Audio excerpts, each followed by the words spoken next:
Okay, welcome back everybody to Coffee and Coloring in the Morning. So what we're going to do now is I got this Michaels uh, color poster. You see how big it is. It's like 18 by 24. And I'll just move it along as we go or turn it or whatever. I think it will almost even fit under my color, under my paint tray thing here. It might almost just slide right under there. Anyway, so it was $3.99 at Michael's. It does not come with any markers. If y'all remember the posters in the past, they came in these big, nice, hard cardboard tubes back 30 years ago. I don't know. I mean, I think they've made them even more recent, but I remember for 30, 40 years ago, maybe. And they come with these posters to color with a pack of cheap markers that never lasted long enough to color the whole thing. And back then, there was not like you could just go down and get a pack of markers. I'm saying back then, probably, I'm talking a lot of years ago, guys.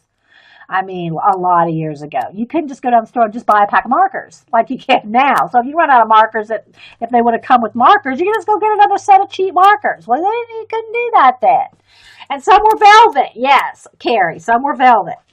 Okay, so what I'm going to do though is, and I know my lighting will fade in and out because I do not have light lock on my camera. I know I've said that 1,000 times, but we're going to go ahead and start on this poster.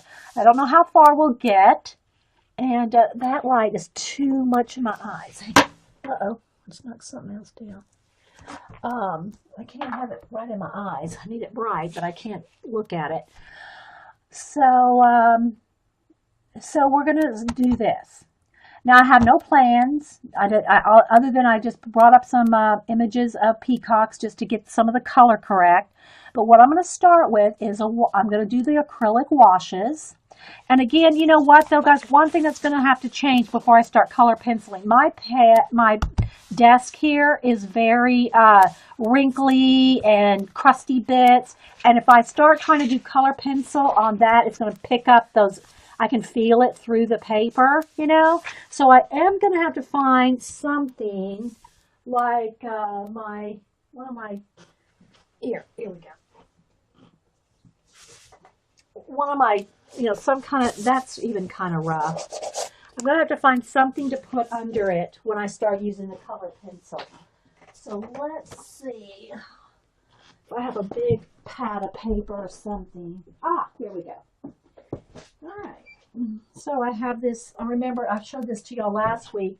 A couple of months ago, Hobby Lobby had sales on huge pads of paper and stuff. This just happens to be some tracing paper. I've never had a piece of tracing paper this big. I'm not an architect. I don't do blueprints, so I've never had a need. But it was regularly $20.99, and I got it for $7 and change. So I had to buy it, What I'm liking about it at the moment is it's perfect for under the poster. Okay, because it is 19 by 24. And so, yeah, that'll work. So now I have a nice clean surface underneath. Yeah. All right, so let me get some a palette here. This is part 2 for the day, so I did have to clean up and start a new recording because I didn't want the red panda on this recording, which we finished, and I'll upload that as well as this one when we're done. Yeah, it was a good buy. I know, right? Okay, so I'm going to start with his face and his body here.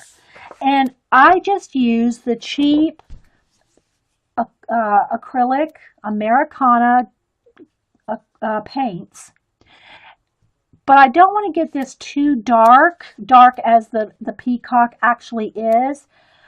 I'm thinking if I do want this dark, because then I can go over it with the pencil with a lighter blue, and that will probably make it pop. So I probably do. Now, I don't have an iridescent, the peacocks are a very iridescent form of this, and I think I almost want to add just a tiny bit of green into it too. I might add a little bit of even the bright holly green to make it just a little more tealy because the other colors are too light. but I want it a little greener than this, and I'm not sure I have the exact shade of green. This one might be better. And I need the brightness. Let me look on my, I don't want to leave that sitting upside down. That would be the pits, wouldn't it? Have it like this and then come back and it's all like everywhere. Let me look on my tray, my cart, my paint cart. Let's see. This one might be good. This one might be perfect.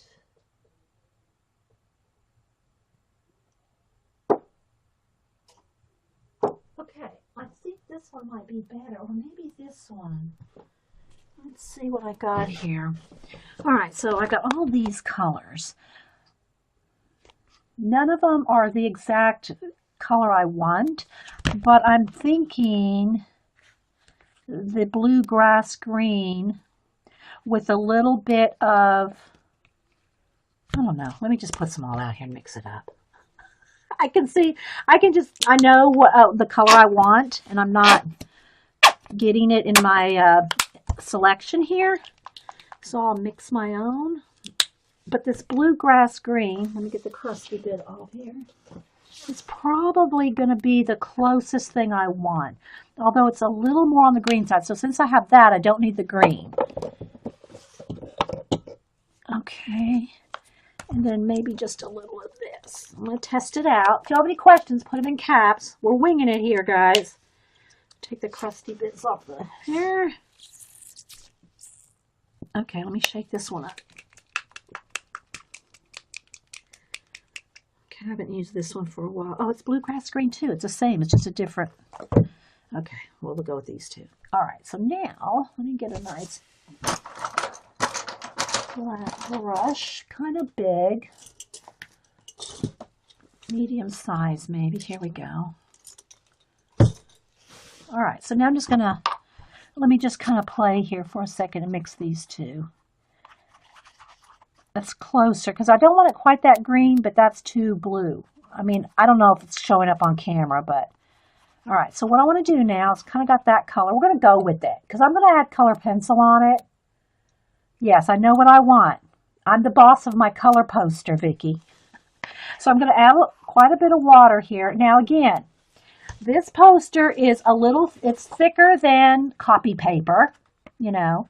It's probably 60 weight, I'm guessing. It's not 110, it's a little thinner than 90.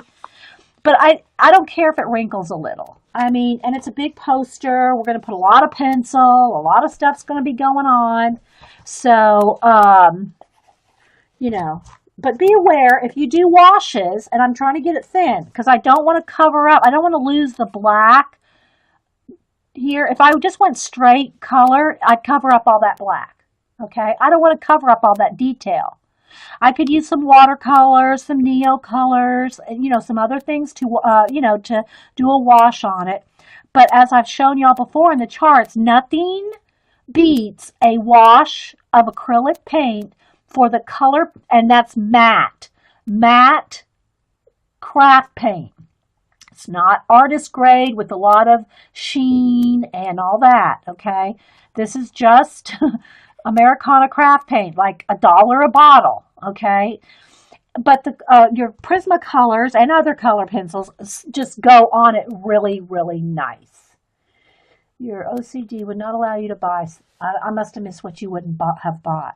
All right, so let me just kind of test it there. It's still a little bit, and it's even just a little bit more water. Where's my spray bottle?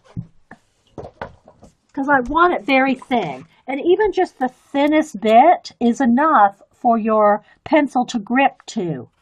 Very thin, okay? That's even too thick. I just need less and less and less.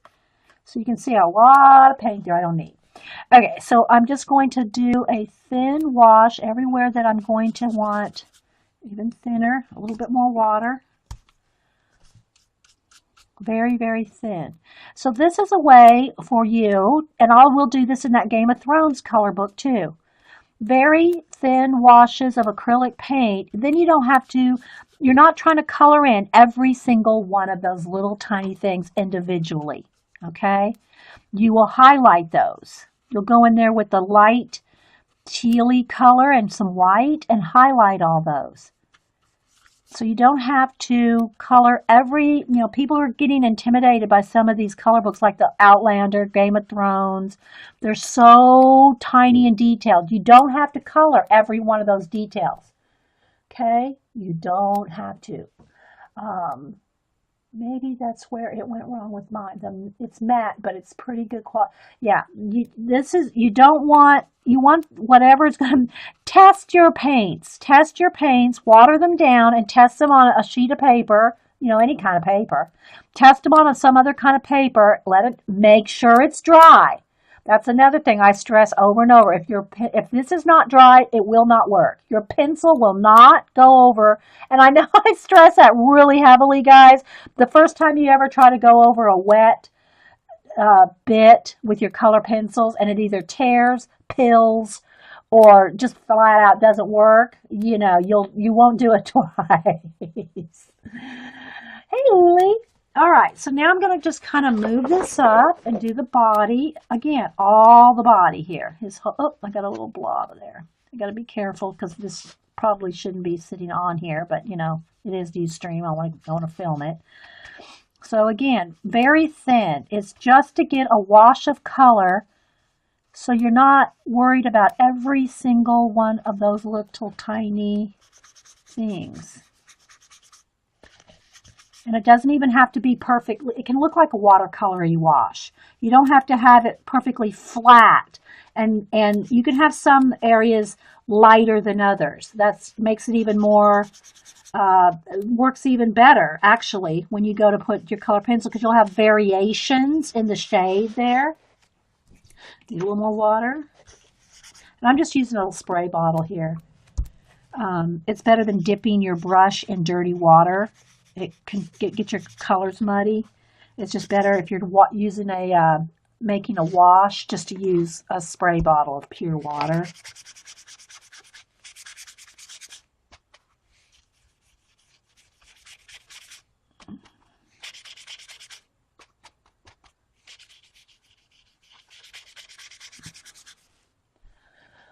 Oh, question. I love the idea of diluting a cheap paint and using that on the detail pages. Yeah. The only drawback to that, guys, is the wrinklage. It will wrinkle. And so the heavier dutier of your paper, the better.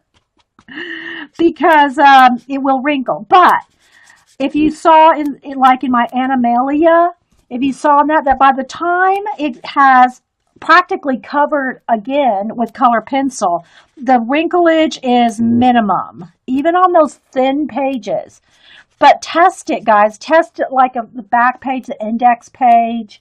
Have one of the back pages in whatever color book you're using, just for a test page, whether it's markers, watercolor, neocolors, your washes, your Copics, or anything.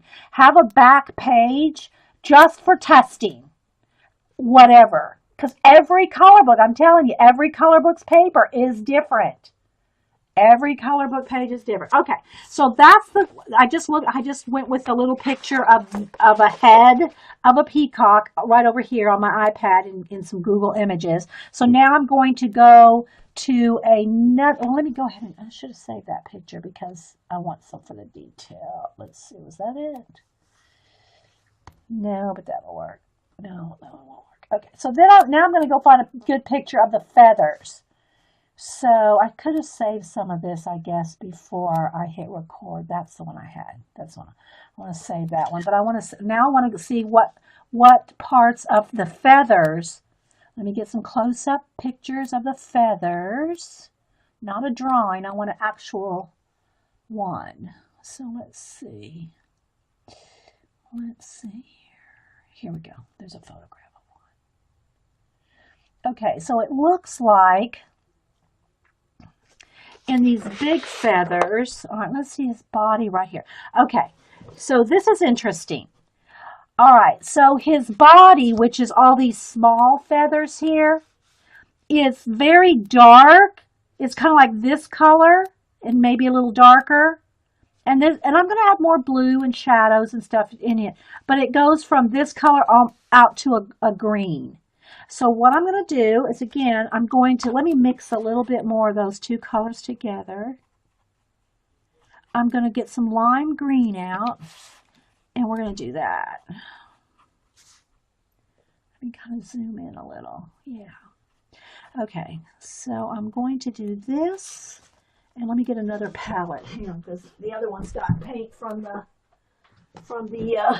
orange paint from the this morning. And then I want to have probably a citron green. Let's go with citron. That's yellow green. I think I want citron. Where's my citron? No, that's not it. I might have to go over to the paint card. Yeah, here we go. Okay, so what I want to do now, I'll put some of that out. Again, that's way more than I'm going to need, but, and then let me clean my brush off, water this down.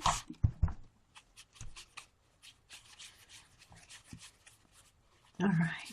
And you don't have to do it exactly like this. You know, you're the boss of your page. You can make him, you can make him purple. It's totally your Peacock. But I'm just kind of trying to do the sort of the right color, the same colors. All right, so I think what I'm going to do is I'm going to add just a touch of blue. I'm going to add a touch of ultramarine to this just to make it a tiny bit darker. Again, I'm going to add some water. Just a tiny bit darker shade, because I will be using that ultramarine color in the pencil color. So that right along his body, gotta wet it down more. A little more water. Right along his body, I'm going to have a little bit darker or a little bit darker. That's all I want to say, just a little bit darker. Now, if you want things to, it's just like watercolor. If you want things to blend when they're wet, you have to have that edge wet, so that it's not going to have a hard line. So while that's wet, I'm going to pick up some of the green. So basically what I'm going to do is just color the whole thing with these washes. When I say the whole thing, I mean the body feathers. Okay.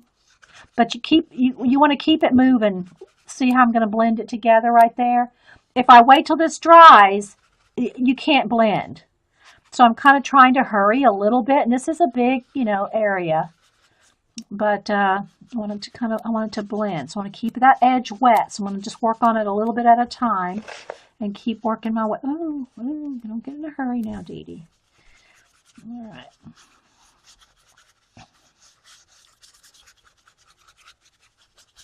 Okay, and I'm going to keep adding water because it does dry pretty fast, especially under these lights. Okay, so.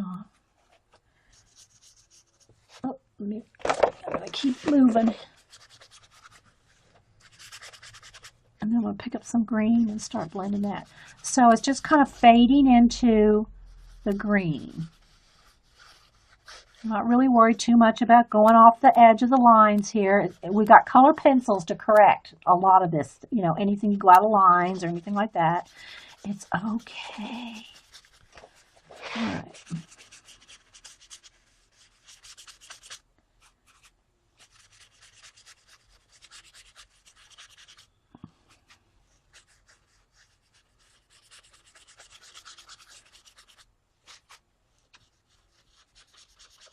Okay, there we go. There's that side. All right. Love the colors, yes. And we'll shade in there. We'll have highlights where the light is, like right along the front of him. And then this will be darker. And then we'll have, and then we'll get in there with some individual colors. But this is just a way for you not to have to sit there with a marker and do every little line, one by one. Okay. All right, so now let me move it over to this side. Okay, again, make sure I got some wet stuff there. I need a little bit, probably just a tiny bit more of that dark blue, but let's see how dark. Oh, it could use a little bit more. All right, so I'm going to go just along the edge here, the edge of his face, keeping it really, really wet. Now I'm going to get some more of the lime green and just start blending it in while the edges are wet. While the edges are wet, you're going to capture those edges. And this is not watercolor paper, so it sinks in pretty quick.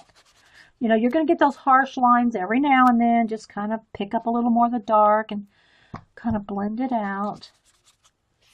It's just, but it's you know, don't get all worked up over a color book thing. It's supposed to be fun. If it's not fun, we're doing something wrong.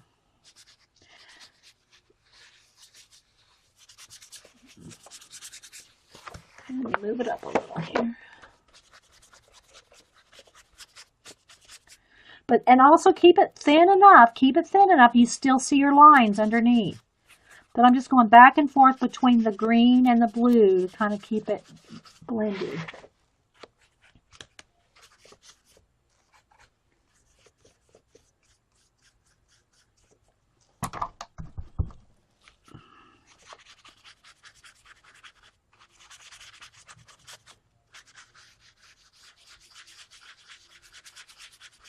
And if you hear me going over here, I'm just cleaning that paint out of my brush so I can get more, you know, clean color here. All right, so that's good. All right, so we got the base of his body and the body feathers done in. Now again, they almost blend together too much right here, but we're going to separate them with color. All right, so now I'm going to dry this, and then I'm going to start looking at the big feathers, the colors that are in the big feathers, and see how I want to tackle some of those big areas. But I'm going to dry this first for, you know, so I don't have my hands sitting in wet paint and all that. So let me move all this over to this side for a minute and get the heat gun and dry this. Move this black and white paint out of my way.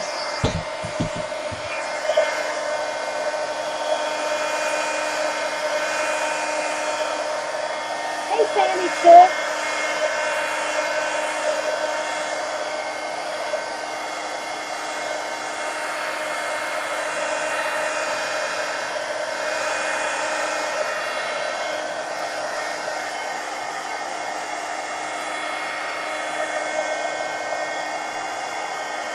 You want it really, really dry.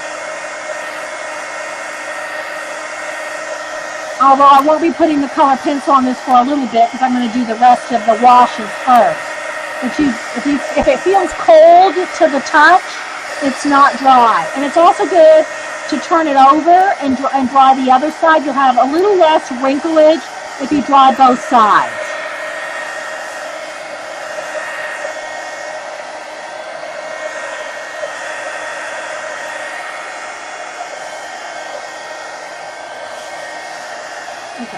That's good enough for me to put my hand on now.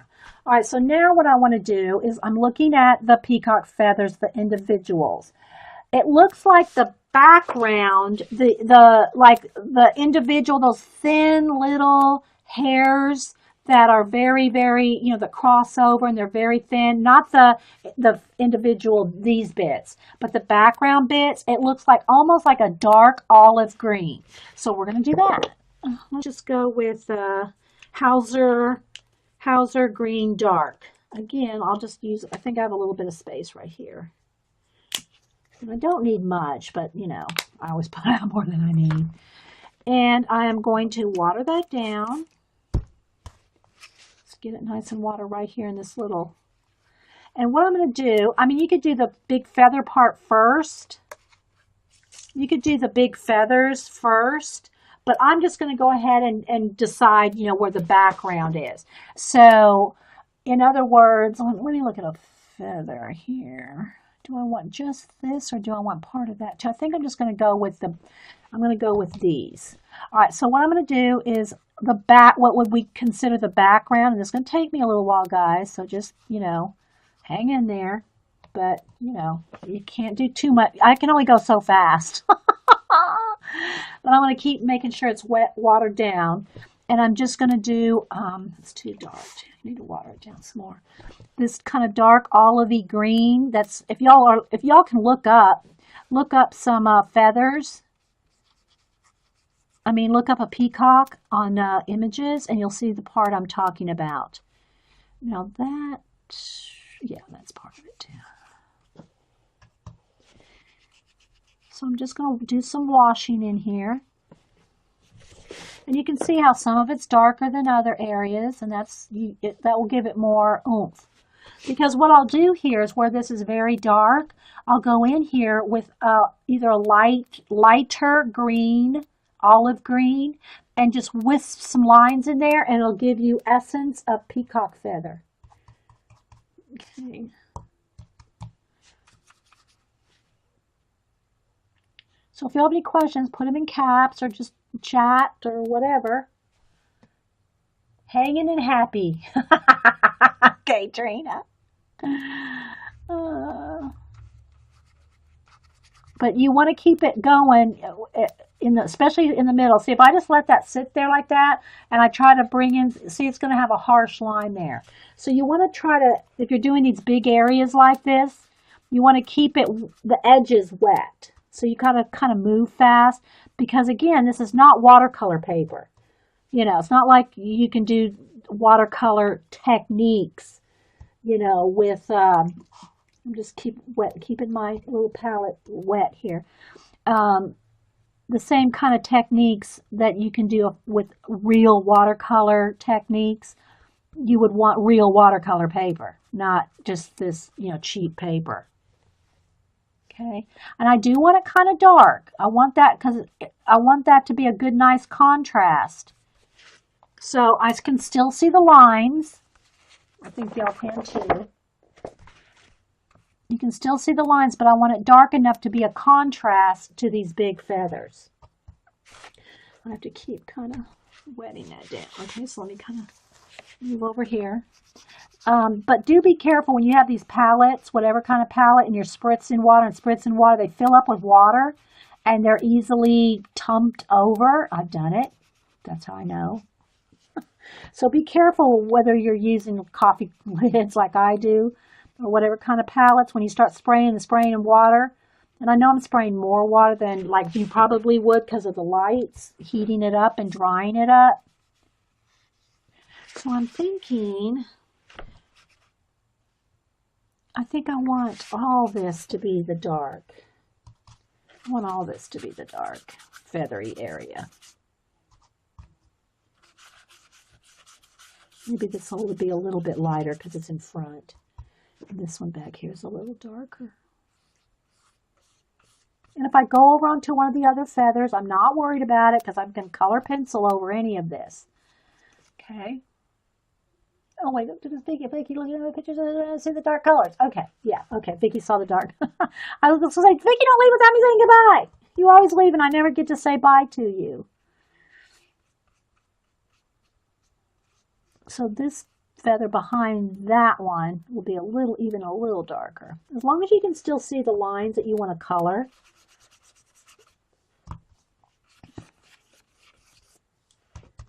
So this is all the real feathery, fine feather edges of a peacock feather. That's what these are that I'm coloring now. Okay, I think that one too.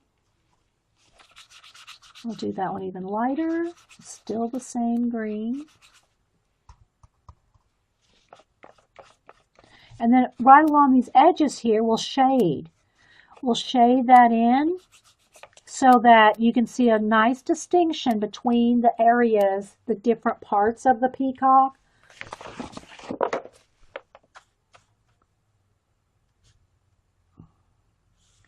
And some of this right here is probably the feather there's probably light blue right along that edge, but which we can still put in with pencil.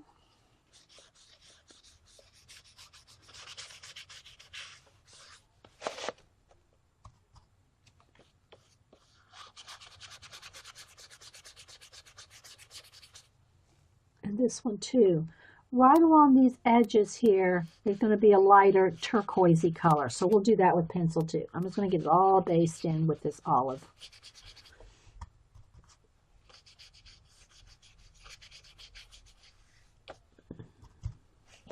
Can't see down here.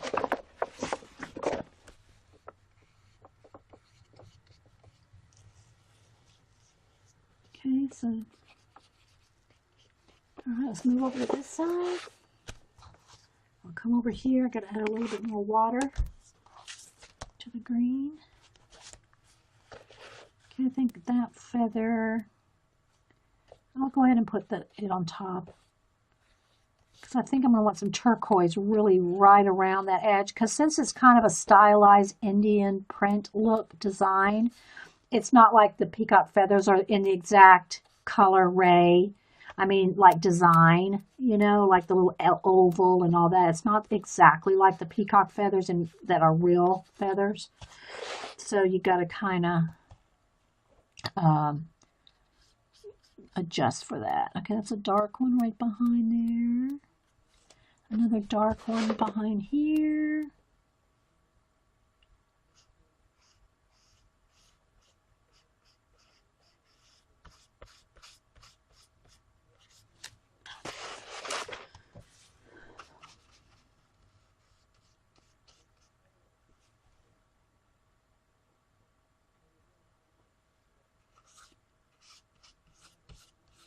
It's good to have everybody here. Thanks for being here, guys. I think that one will be one too.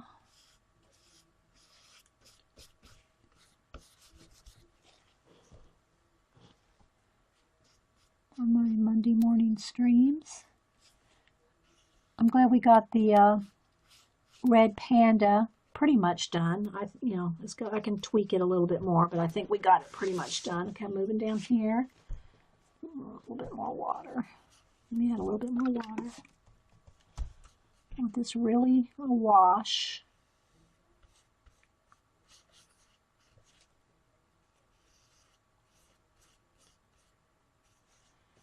Okay. And I think right in there too. Go in there a little bit. There we go. Okay, now I'm looking at this and I think I want some of these areas just a little darker. I think I want this one a little darker. Maybe a little bit darker right along that edge there. Of course, you can do that with color pencil too. And a little bit darker right along here. Oop, need a little bit more water. Gotta keep it watered down.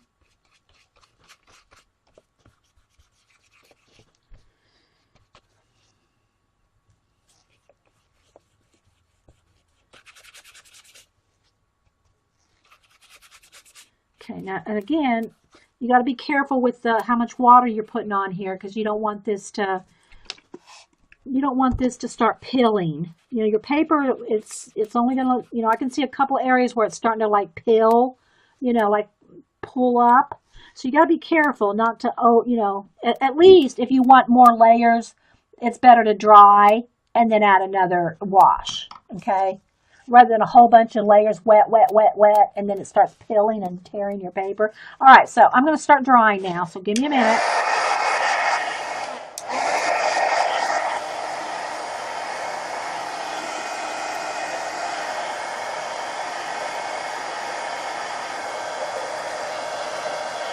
Hey, Susan, have you moved yet?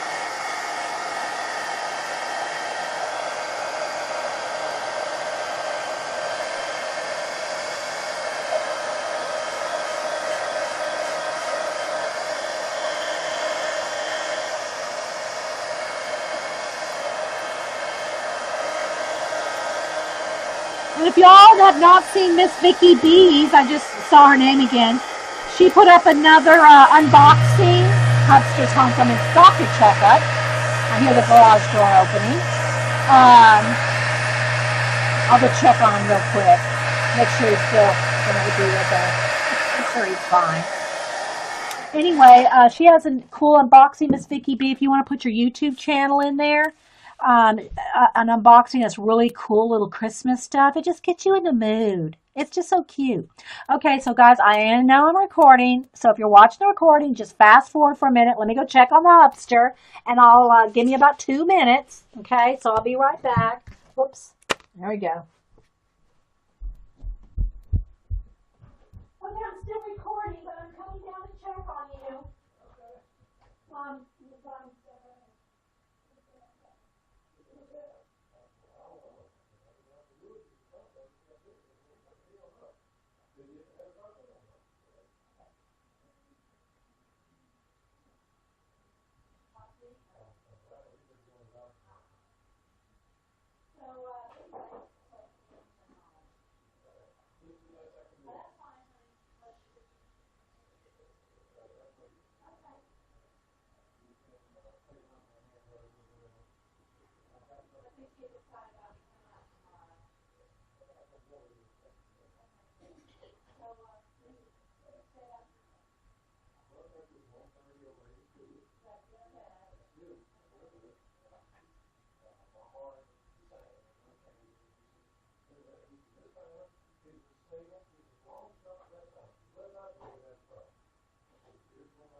So anyway, I just did on. And he said, you have problems? Probably going to the bathroom with you and that stuff. I said, no. I said, I'll get up. I said, I won't get up and every time I said, I can get up and I said, I gotta go, honey.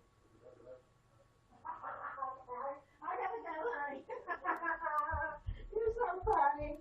Okay, I'll be back down for my coffee in a minute. I make some fresh coffee. Hubster said we're going to have them around for a while. Okay, so.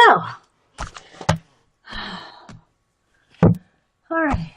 Eileen says flamingos invade. Oh, okay. All right, so yeah, we know about Eileen and the flamingos. Did Miss Vicky B put her link in? Or anybody else? Links are open if y'all want to put your channel, especially if you're new and we don't know who you are. We want to get to know you. And I never did see if Susan's moved yet. Have you moved yet, Susan? All right. I can still tell this is a little damp on the edges, so let me hit it again with the heat gun.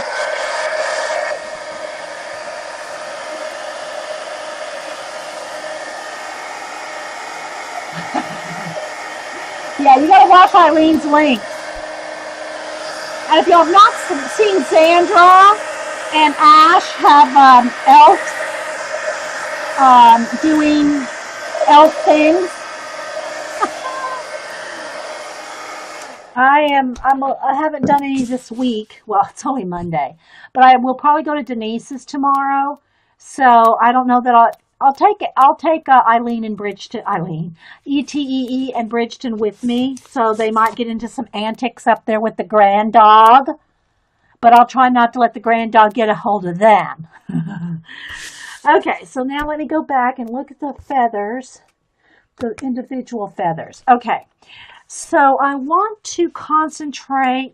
Let's go ahead, and I'm going to go ahead and get out a little bit of the ultramarine blue, and I'm going to start kind of planning out some of the colors. And I still have to do his beak in probably some kind of a tan, because a tan color is kind of what some of the colors in the feathers are. Again, you don't have to try to make it look exactly like the real peacock colors. You know, don't feel like you have to do that.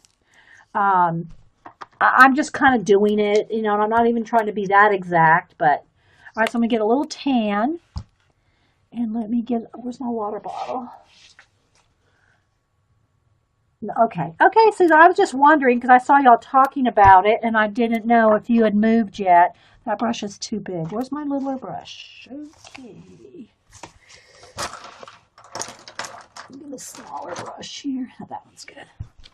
Okay, so I'm going to use the tan in the water here, water down, and I'm going to just do his whole beak in the tan.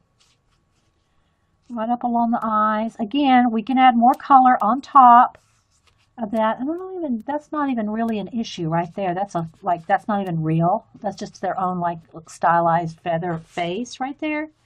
So we can do that. Okay, and again, up here at the top,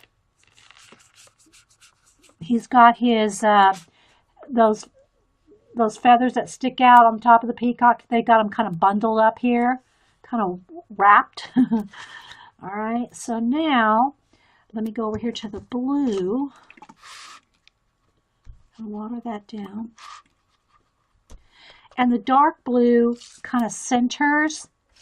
I'm just going to, and I want to do them pretty light because I'll go in there with. All right, so let me just kind of concentrate here a second. Because I got to see how many layers they allow here. So I think I'll do the dark blue right in the middle. And I'm going out of lines. I'm not worried about the lines because I want them to kind of be washy looking. Okay, so I'm just going to go ahead and do that because they're going to have, that one needs to be lime green. We're going to have turquoise in there too. So let me just go ahead and kind of get, and every one of theirs is different. Each one, they have some have doodles, some have Zentangles, some have lines, some have dots. They're all different. So we'll just, play here. Let's do that. Feather needs to be lime green though. Okay, I missed that one. Okay. I'm just being nosy, Susan, that's all. Okay, so again, in here, let's go ahead and do all this. The dark blue. We'll do right in there. Do right in there, and right in there. Maybe a little in there. So it can give us a full feather there. In there. Well, let's go ahead and put them more. I'm just going to do a kind of washy.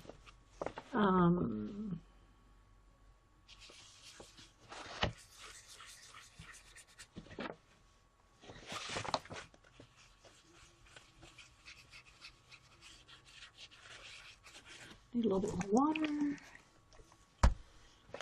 Maybe a little in that.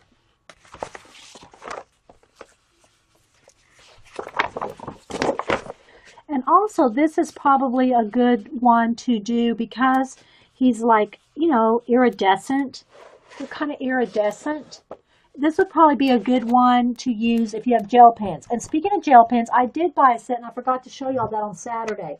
I bought it cheap. If y'all remember, I bought these cheap Michael for $4.99, 24 of these brush tip markers, Recollection brand, and they're just the cheap ones, little brush tip, $4.99 for 24. I don't know how long they'll last, but for $5, you'll get a couple of good pages out of them.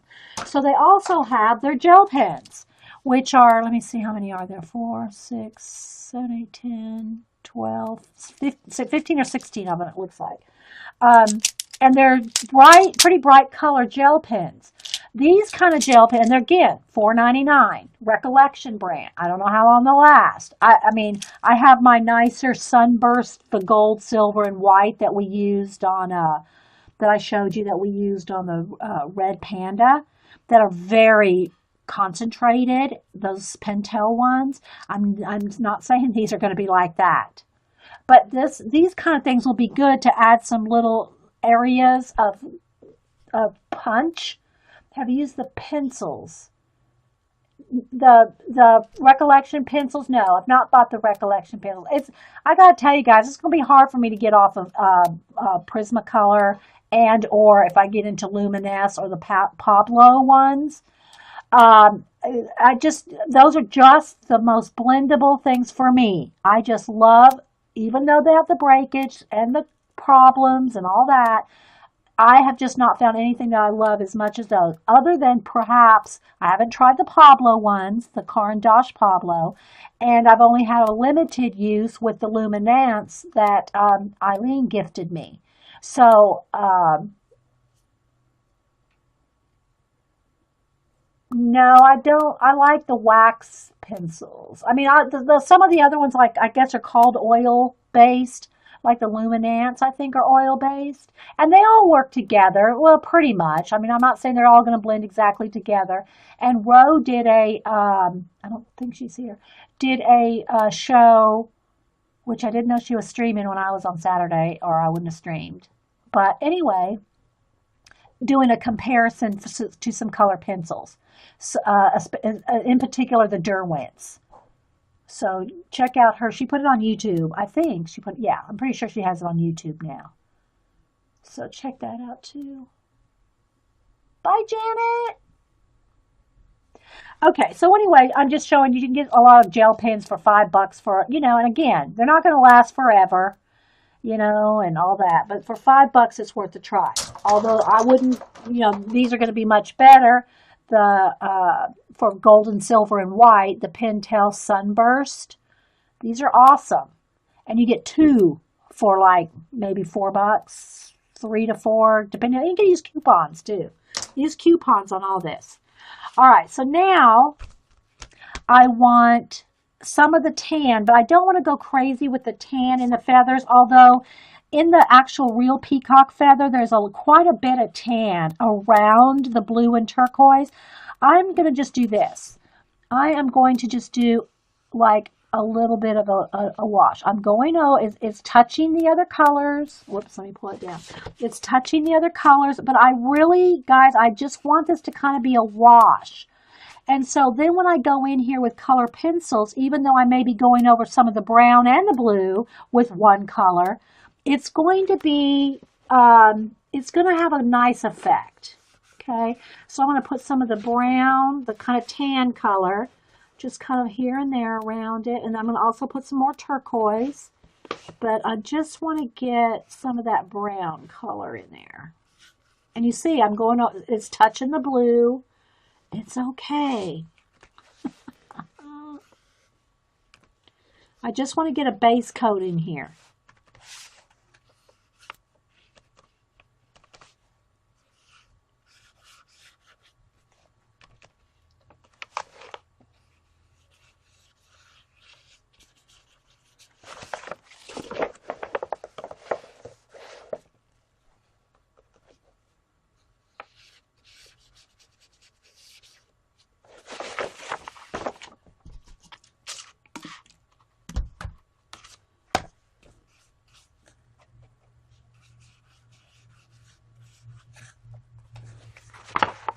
Keep moving it so y'all can see it.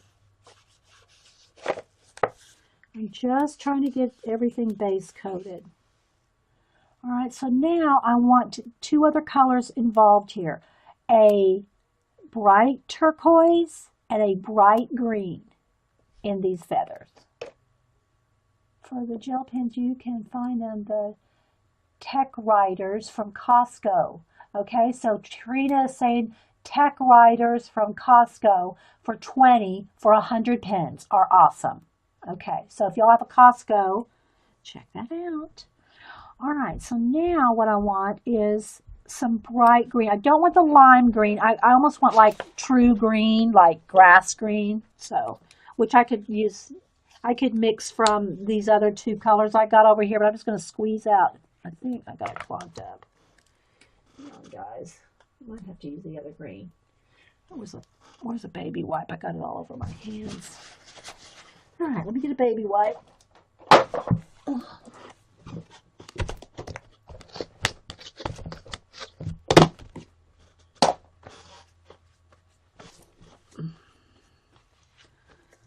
Okay. I think I need the pokey tool.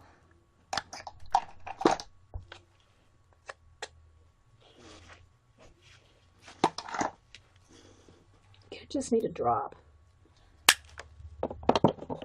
of the bright green and some water.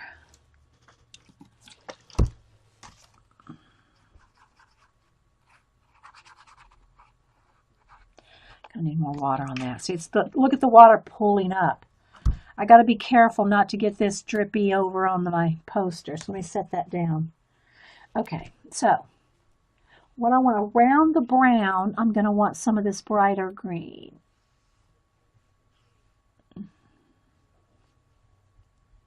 So I think I'll just go ahead and get a bulk of that around the brown, and I'll go back in there with some turquoise. And some of these little individual things, like in here, you can color them, you know, different colors, red, blue, purple. You know, you can make it a very bright peacock. But I just want to get it all the washes on right now.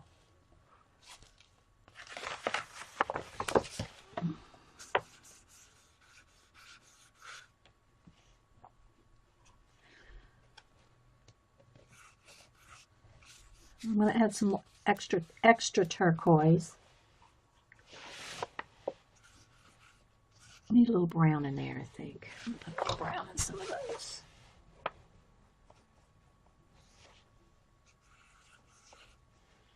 And a little brown in here, a little brown in there.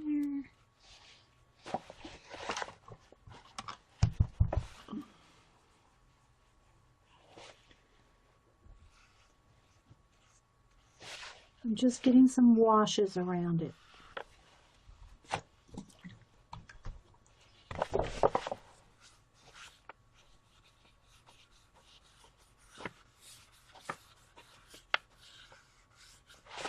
It does look a little messy. I'm looking at it and thinking, oh, it probably looks messy to them.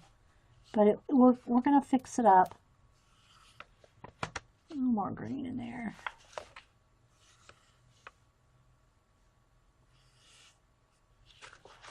Go back in here with some of the turquoise again in a minute. And I just really want the colors of the peacock to be in there. Oops, I need a little bit, get back into the bright green. Oops, too thick. Water it down a little.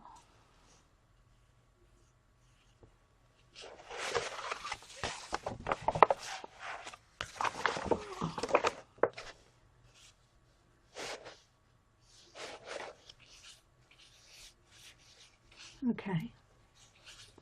Now I'm going to go back with the dark blue, the darkest blue.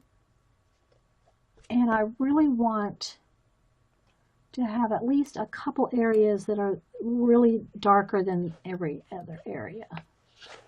So I'm going to just splash a little of the dark blue in the centers, because that is a prominent feature.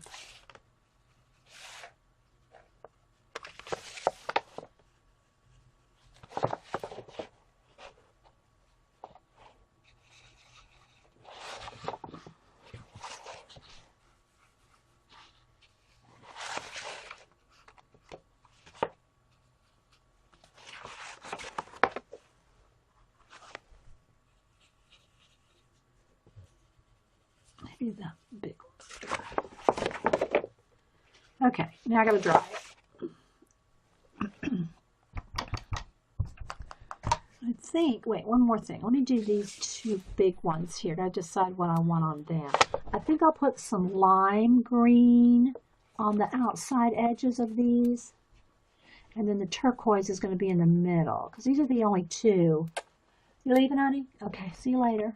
Call Denise, okay?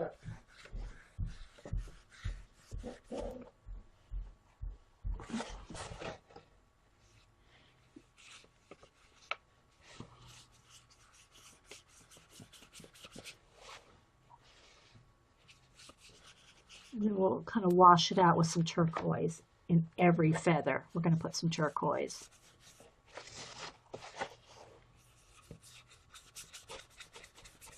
All right. Any questions? Does it look like a hot mess?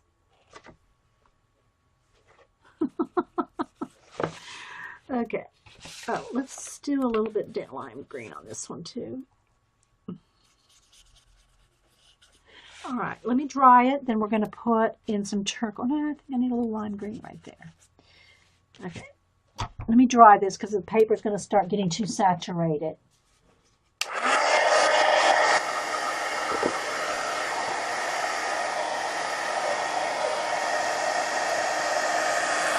Oh, which one did you take apart, Kathy? Somebody said they took apart a book to color it better. I was trying to see which one they're talking about.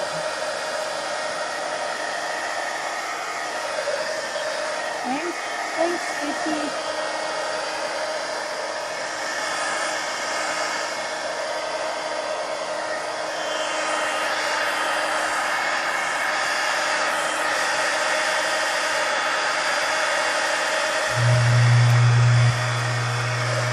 Just right now I want it dry enough so that I'm not, sorry, there goes the garage, that's just leaving.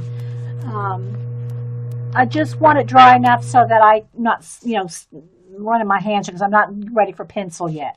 So now I'm going to go back to this original turquoise color, or one of the shades therein, and start adding some of that to each one of the feathers.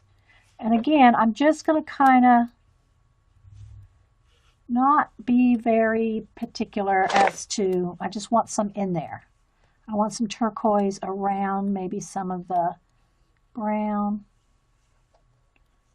maybe along some of the edges. Let's get this one down here.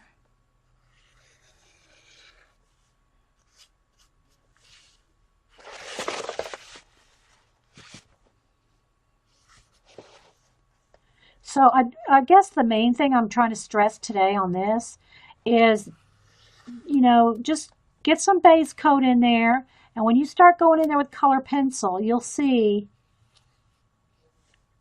how you can finesse or, figure out all your little details. but you have a base here to work on. And it doesn't even have to be this big of an area, like these big feathers. It could be the little areas, like in the Game of Thrones book. Same thing. Just, you know, you can color wash with just watered down cheap acrylic paints areas, and then go back in there with the detail, and all these washes will give it a depth when you go in there. Let's put a little turquoise right in there, maybe a little around that edge. It'll give it depth when you go in there with color pencils. Okay, still not sure what I want to do with that. I think, well, let me finish up these other ones first.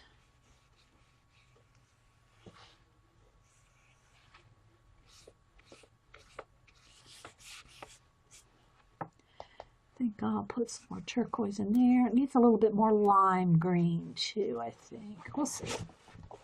Some turquoise in this side. Okay. Let's see, maybe a little turquoise right there. Maybe in that circle.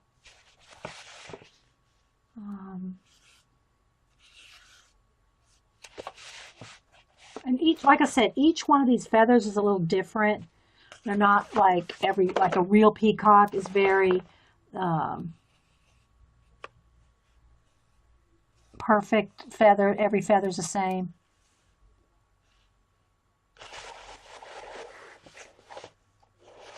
Okay, let's do a little around this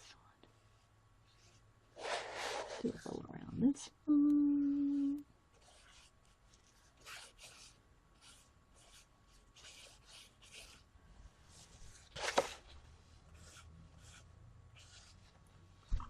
Did I miss something? Okay, I gotta figure out what I want to do in here. I think I'll just go ahead and, for now, just put lime green in there. Okay. All right. Now, let me dry it. Move all these paints out of the way. So I think we're done with the paints for now. And these are going to be dangerous. Danger, Will Robinson, danger. Okay. And we'll do some individual details. How long have I been here? An hour?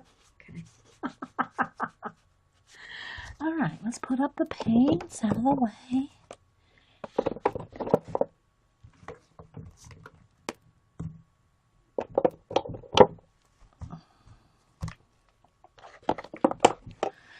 Just let me go back on the cart. Oh, I need these blues too. Well, let me just. Whoops, sorry guys. Bumping the old camera. All right, let me dry this.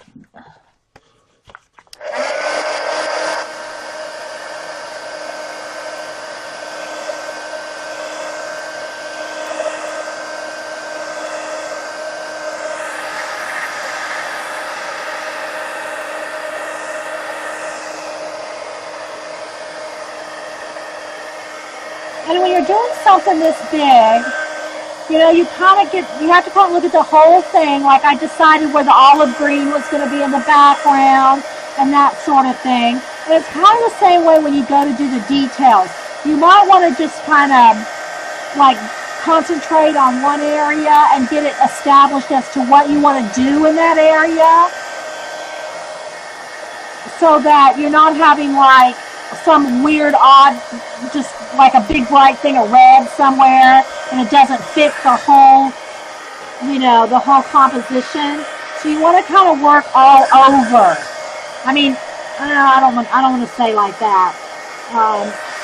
You want to at least have it in your head, you know, where you're going with all the colors. Like I decided I wanted some dark blue in each one of them. Okay, I didn't just do one dark blue. There's a blob of water right there, and then a red, and you know. But you could do that if you wanted all different colors. But if you wanted to kind of keep it cohesive, and you know, you want to do that with spacing everything out. They don't have to be exact. Like every feather here is different, but every feather is going to have the same colors. So when I'm working on it, I might take the lime green, say, and go in and every feather add some lime green. and then go back and finish one full feather so I know where I'm going with the whole project. But, you know, whatever works for you. That's just the way I'm doing it. Alrighty. So, I think what I'm going to start with is a little bit like in the face and show you how I'm going to do the body here. So I'm going to have to dig out colors. Now, I'm getting, you know, this is just impromptu. I'll say it's impromptu. I knew I was going to do this, but I didn't know what colors or anything. Let me pull this down here and get out some pencils. Let me move the markers for now. I don't need those at the moment. Although, could probably do a little bit of marker just to throw some other things in there. Okay, so any questions? Hey, Sarah O. So if you're just joining us, this is an 18 by 24 inch poster that I got at Michael's, $3.99, and I think I even used a 40% off coupon. Okay. But I'm going to start, I'm going to keep it kind of basic. I'm going to get white, a couple of greens, because I'm just going to work in the bird, right, you know, on his body right now. I think I'm going to go, but I'll pick out a couple colors like a dark green, a lime green. It's a kind of thing. It's called peacock blue, or is it called peacock green? That's aquamarine. This one right here, I think. That's aquamarine. Where's it might be in the blues. I might have stuck it in there accidentally. But here it is. This is it. I think it's called peacock. No, that's aquamarine too. I know I have a peacock green. It must be in here. Where is it? Where is it? Is that it? It's aquamarine too. That's aquamarine too. I know I have a peacock blue or a peacock green that's a little darker. It's just a little darker of a shade of aqua. Is that it? Nope. Okay, it's bugging me now. I gotta find it. It's in here somewhere. Is this it? No, that's true blue. Alright, come on now, really. It might be it right there. That's true blue, which I'll probably need a true blue too. Alright, where's my, that's called peacock green or peacock blue. I forget. But it's a dark teal that I cannot find. It's in here. It's in here somewhere. All right, let's see. I'm going to have to take the rubber bands off because I'm not seeing it.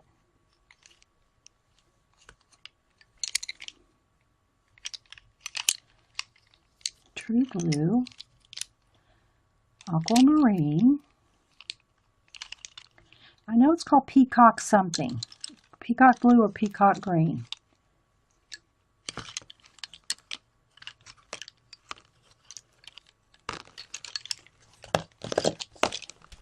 There's ultramarine. I'll probably need that.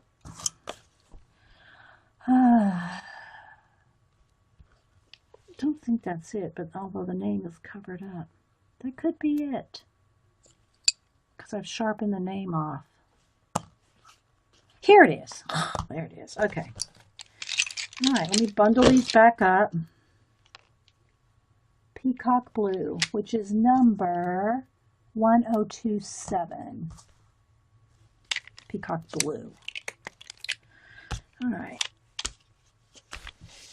Okay, so, and white, and I need a black. Just to start. Okay, so also, when there's areas that are like solid black like this, did I miss? Okay, rummaging through my pencils totally made me want to get some rubber bands. I know, right? I know, it's so easy. I mean, every bundle I have, every color is in a rubber banded. See, everyone, they're all in rubber bands.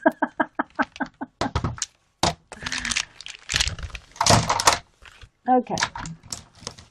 But these dark areas like this, you can also make them darker with your black and even highlight them with, you know, paint or a gel pen. Same thing for his nostril here. I'm going to go ahead and just extra make those really dark.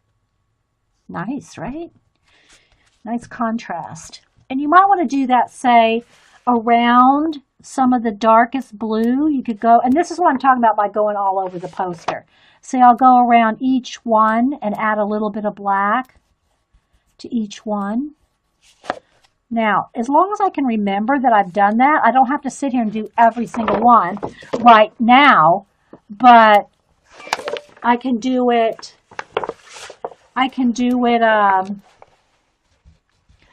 when I get to that feather. But in this case, I'm just going to quickly put a little bit of black inside each one of those dark, dark blues. I'm just doing it kind of fast. It's not, maybe a little eccentric because everyone's different. Every one of these feathers has a different design to them, but I'm going to keep them cohesive by using the same colors in each one, even though they may not be in the exact same spot because each feather design is different. But we're going to add the same colors to each, okay? Now, I might want to go in here with my white gel pen and add a highlight. You don't have to, but it might just give it a little bit more life.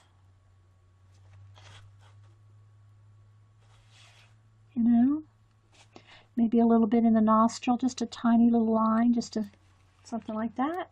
But you can do all these kind of little details on top of all your acrylic paint. All right, so now I got to decide which blues. Okay, so his body, depending on which peacock you look at, some of them are very, very royal blue, some are more aqua, they're just, so you got to decide what colors of blue you like. So what I'm going to do though is I'm going to start with just the aquamarine, which is kind of the blue that's in here, and I'm going to use that for my shading.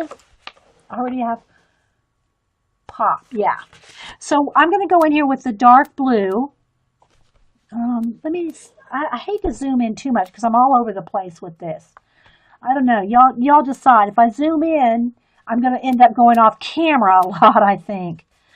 But I want y'all to be able to see. So I'm just going to start. Let me just show you how I'm going to start by kind of outlining, and then I'll show you how I blend it out. So all this area around his head here is going to be on the back side, okay? So the back side or underneath something like that is going to be darker. So I'm just putting a nice just line, okay? And I'm not pushing hard. I'm not making a hard line. Okay, and I know I'm getting that teacher voice. I'm sounding like a really, anyway, I don't mean to. All right, so I've just put a nice little coat, okay, because I want to show you how I'm going to do that. So there's the little coat where I'm going to shade. Now what I'm going to do is very lightly just kind of feather that out, blend that out very lightly. So it has some depth right along the edges. I'm barely pushing down.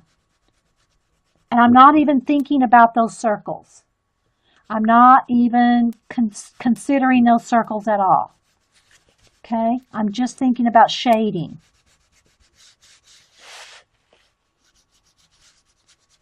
Very lightly. This is the first, shading bit. Because his head's go around. So this is going to be behind him. Even if if the light's really bright on one side, he probably would just have a cast shadow there. It wouldn't be this dark. But we're just going straight on, I'm not concentrating too much on, this light coming this way, down this way. I'm just kind of thinking of the form. Okay, the form of his head. And kind of that's where it would be dark if it's going around the back. It's, it's a color page. This isn't a painting in oil. But I do try to tell you what I'm thinking when I'm doing it. All right. So you kind of see that. Okay. Okay. Nothing wrong with teacher voice. Okay. So I'm just going to do the edges for now. I'm just going to kind of show you. Now, under his beak, it would be darker. Now, again, I'm just going to kind of draw a line where I'm going to put the shadow. And when I say a line, I'm not pushing hard, guys. I'm not like drawing a hard line like you would sketch something. It's just a nice, smooth kind of, it's kind of thick because I need to sharpen it. but it's just the point of getting the where I'm going to shade. And the same thing here. Along the side of his body is going to be going back. So I'm just going to go ahead and I'm just going to just kind of put a little bit here. I'm going to have to sharpen my pencil here in a minute.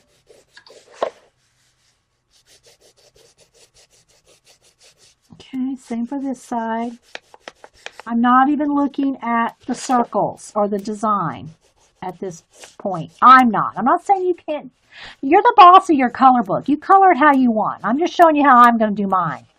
All right, now I got to sharpen again.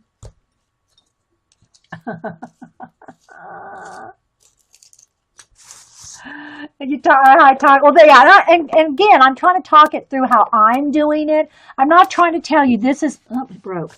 I'm not trying to tell you this is the only way or the best way or anything like that. I'm just showing you how I'm doing it.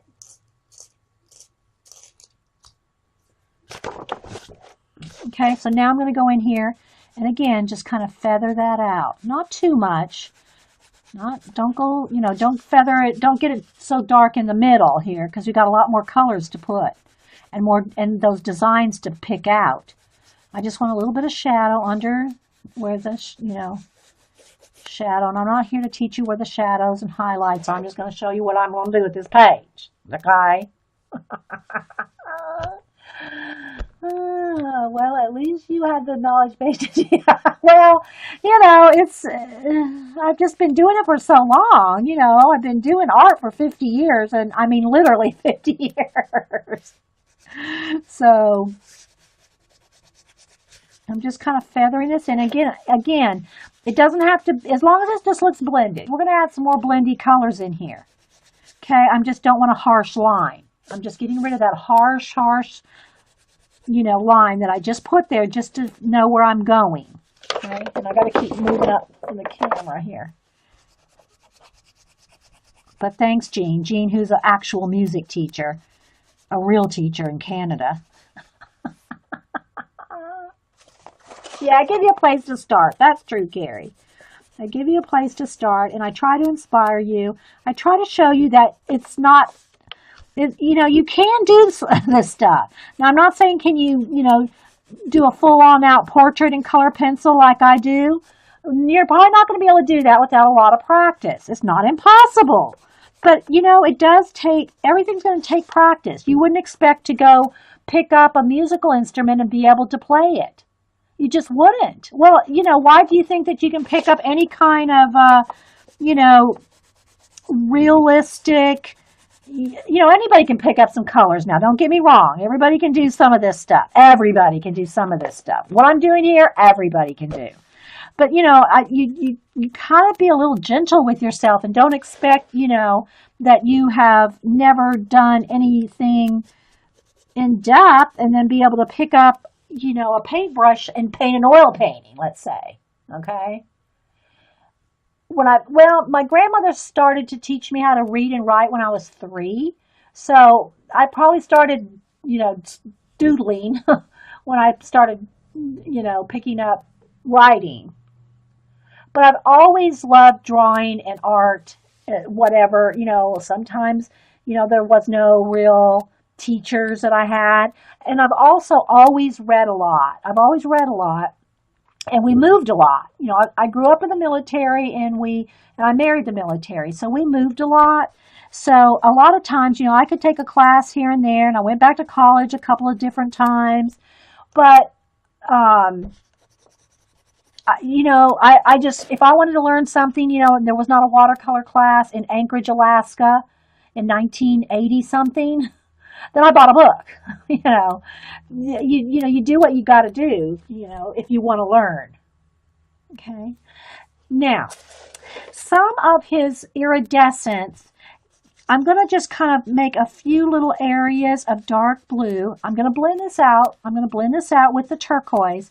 But because he's kind of iridescent, he's going to have, some areas that are lighter and darker. So I'm just going to kind of pick out a few areas that might have a little bit, more iridescent. See how it just kind of makes them look not one flat color? And the peacocks are iridescent. I'm not using anything iridescent as far as the paint or anything like that. But I want to make him kind of look like maybe he's kind of a little shimmery. And this is just subjective, wherever you think you might want a little shimmer. Okay. I'm just going to put that in there because I'm going to go in here now with a couple other colors of teal.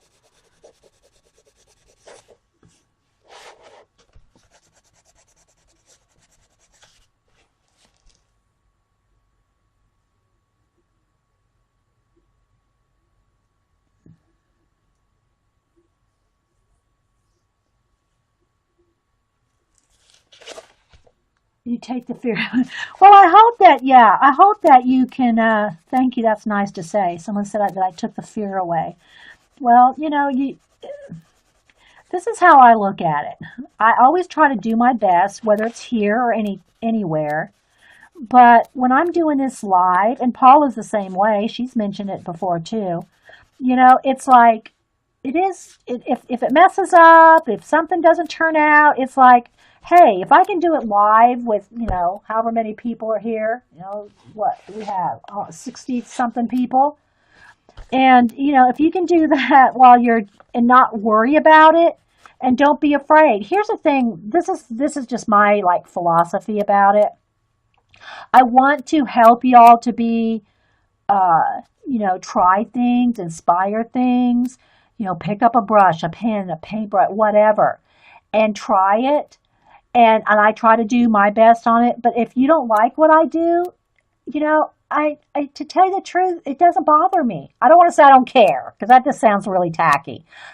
It doesn't bother me. If you don't like what I do, it's okay.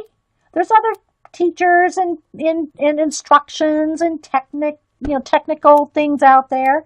But I'm just going to do what I like, and hopefully y'all like it, and I hope I inspire you. But if you don't, it's okay. Doesn't bother me. You're not going to hurt my feelings. So you can't be afraid. In other words, if you want to, if you really want to pursue your art and put it out there, you have to put it out there. And if people don't like it, it's like, don't worry about it. I've had people not like stuff I do. It's not really even what I'm doing they don't like. It's that maybe they don't like me. Okay? I mean, it could be that. So don't get afraid. Don't be afraid. Just start picking up a coffee in the middle of a move, Susan. Picking up a coffee cup does count. Yes. Thanks, Rain. Yeah, I do need some coffee. I made some fresh, and I need to go down and get it. So let me throw that on there, because I know y'all are thinking, okay, she's getting a little preachy now. It's time for her to go get some coffee. Dee Dee, go get some coffee. You're getting too preachy at us. Okay, I'll be right back, guys.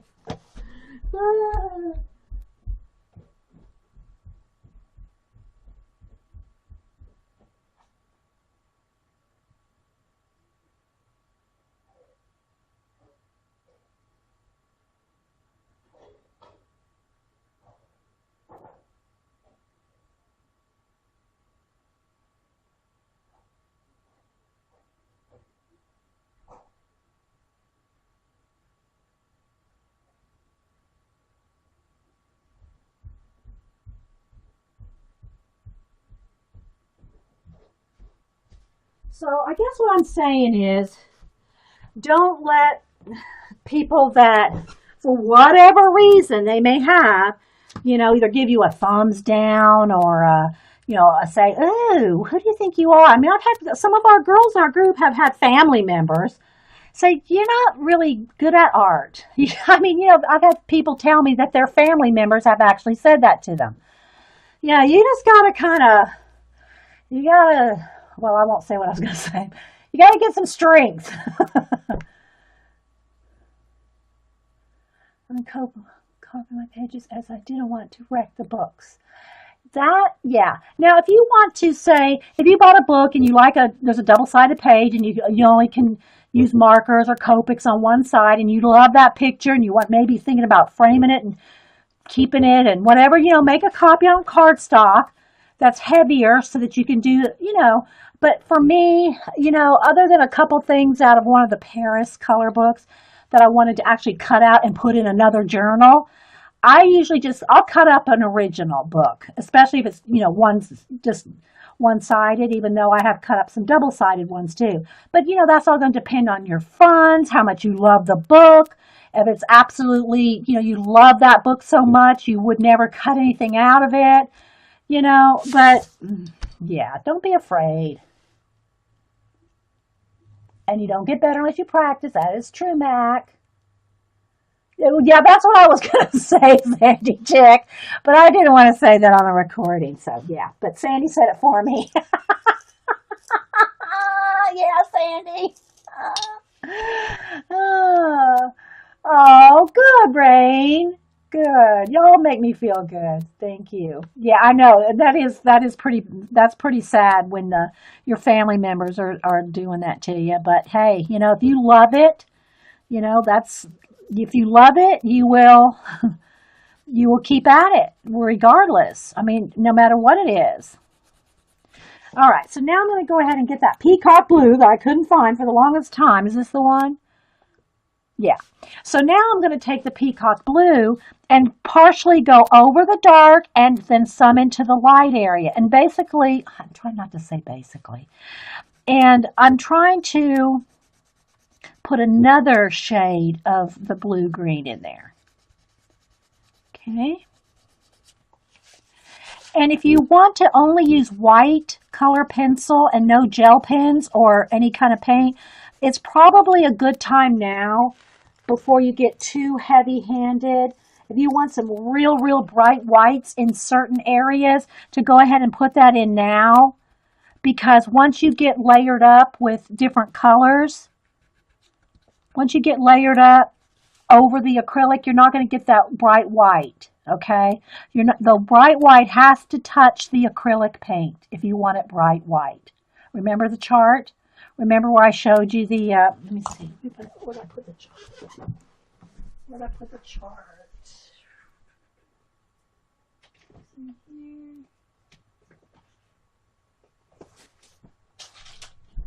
I'm keeping the chart in the fairy book, I think. Yeah, okay. Because this is where I cut a lot of stuff off out of this one. And it is double-sided. Okay, it is double-sided, but I still will cut, like for instance these little fairies here. I will probably not ever use them, although look at them now. I want to cut them up for Miss Vicky B to use in her planner. I want to cut those out for Miss Vicky B. I don't know if she's still here, but anyway, hey, Allie. But anyway, I'll probably not color this as a full color page, so it won't bother me to cut this out. You see? Even though there's something on the back. But let me show you the charts where I have gone.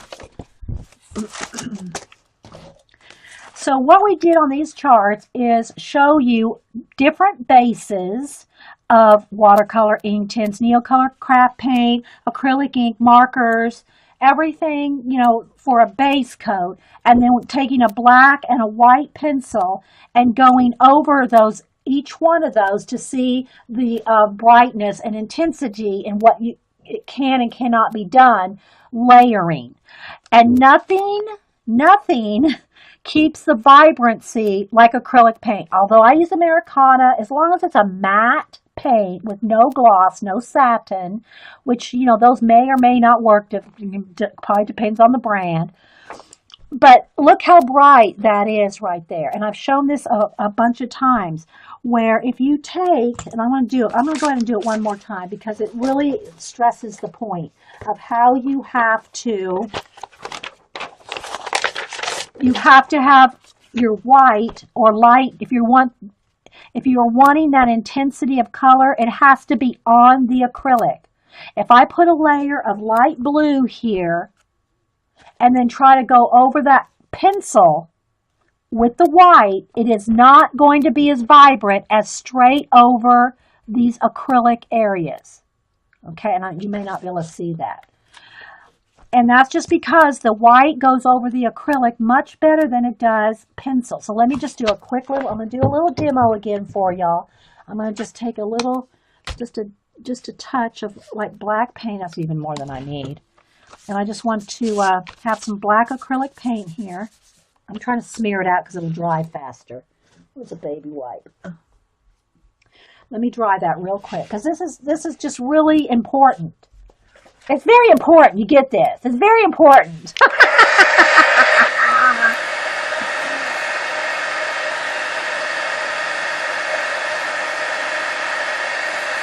And this is why I do the acrylic washes, so that you have areas. It doesn't have to be the whole thing.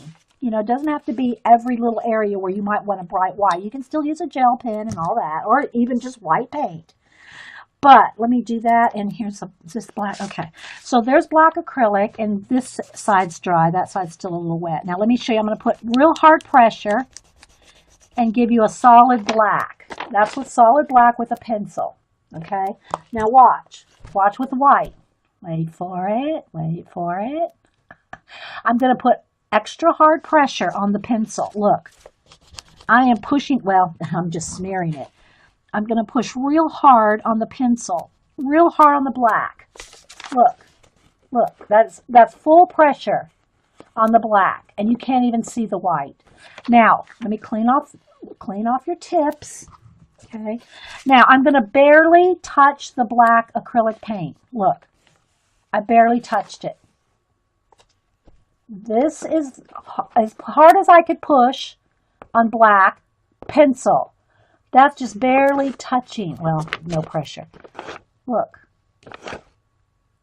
And that's on acrylic paint. So that is why the acrylic paint is awesome as a base, whether it's whatever color, okay?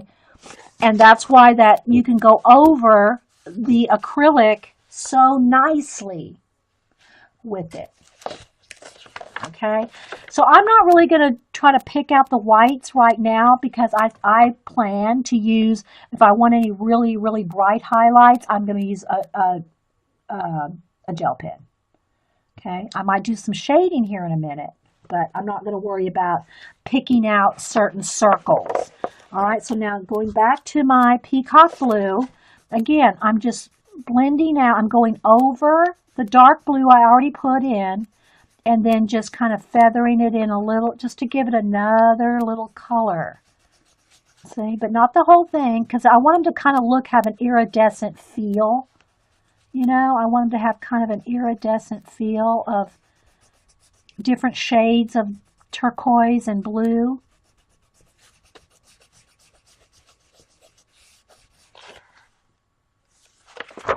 It does, I know, right? Right? Okay, so now I'm going to, same thing along his body. I'm going over the blue and then pulling it into, over some of that acrylic wash. And you can just blend as much as you want, get it as dark as you want. You can cover up some of those circles and if you want, but you know, try to keep as many as you can because that detail in the color book pages is what makes these adult color book pages so awesome, is all that detail. So you want to try to keep it nice and, you know, keep some, maybe right along the edge you might lose some, but in the darkest shadows or something like that. But, you know, try to keep it.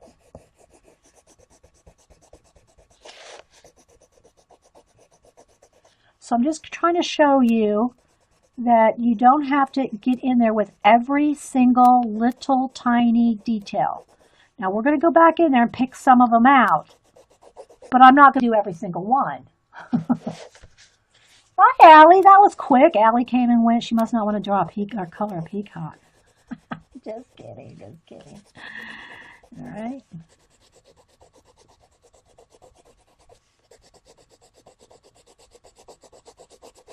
And you know, there's tons of people out there doing all their different variations on how to color and shade and color pencil.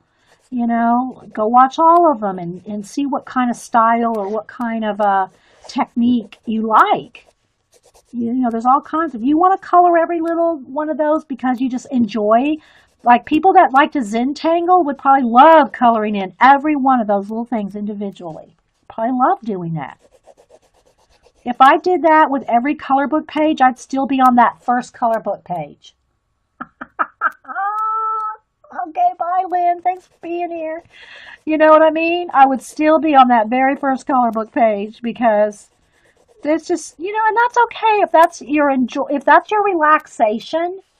If that's your relaxation to color like you would Zentangle, tiny little things and doodles, and there's nothing wrong with that. I'm just saying, that's just not, I just don't take the time to do that. I have too many other things to do. But, it's just totally up to how much time you have and how much patience you have and how much you enjoy it. Because if you're not having fun coloring every little tiny speck, if you're not enjoying that, you need to do something different. Because you won't like doing it, and it's what fun. Why do it if it's not fun? If you're not enjoying it, then you need a different hobby or craft or something. Because otherwise, you're just going to be throwing those pencils across the room about midway. Oh my gosh, I can't take this Peacock anymore. I've been working on it for a month. Ah, I'm done. All right. Okay, so I just wanted a little bit of that color. Now I'm going to go in here with a lighter. This one is aquamarine, and I'm just going to kind of do again. I'm just going to kind of maybe just get the rest blended out. But again, if you want to use white to get some bright highlights, don't cover up all your acrylic because you're not going to get the bright whites.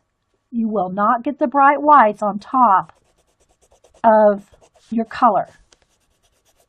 But my plan is to use a gel pen, so I'm not gonna.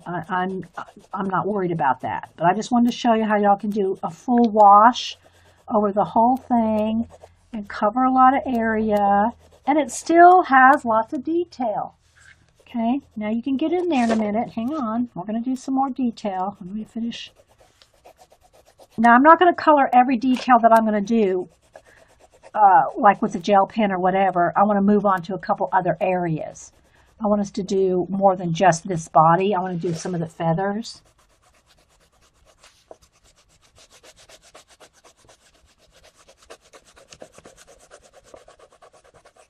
I'm just kind of trying to get it all blended together or blended out and still have some light areas. And so it kind of looks like if you look at the Peacock pictures, you see this kind of thing. You see dark areas and light areas. And take your time. You don't have to, I'm really kind of rushing through it, but take your time because you want to like it. You want to enjoy it. You made fun for me. You made it fun for you. Oh, good. Yes, you're the boss of your company. I don't think I've ever made fun of you, Suzanne. You made it fun for you, okay?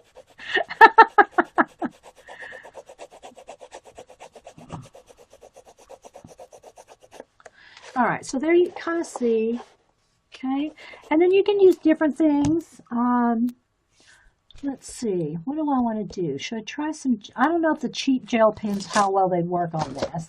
But let's try, let me see how the silver one will work. And you can also use paint. And if this doesn't work, that's what I'm going to do. I'm going to try the silver pen, okay, on the blue. I'm just going to try it and let's see what happens. My idea here, is to pick out some of these lighter areas. See where the lightest ones are? Some of the lightest areas. Now, I don't know if I want silver or white. Silver looks good if the light hits it just so, but I'm not sure it's going to show up. So maybe we will go with white. It'll be kind of stark, but we can also go over it with a pencil after the ink's dry. So what I want to do is I just want to pick out a few of where they're going to be really shiny, okay? And if you don't have a gel pen, you can go back over with paint or do this part with your white pencil before you color, because you're not going to get this bright white. Again, you're not going to get this bright white over another color pencil. But what I want to do is I want to just kind of pick out in some of these areas where the lightest light is. I hope the pencil the gel is showing up.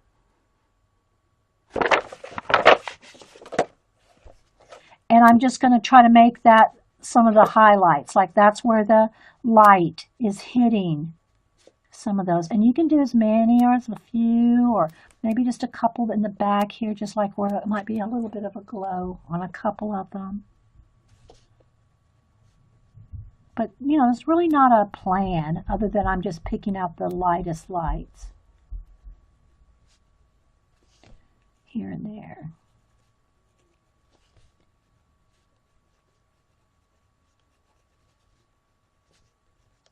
Hope you can see it. So it kind of gives, you can see some more of that detail, although you can still see it through the pencil.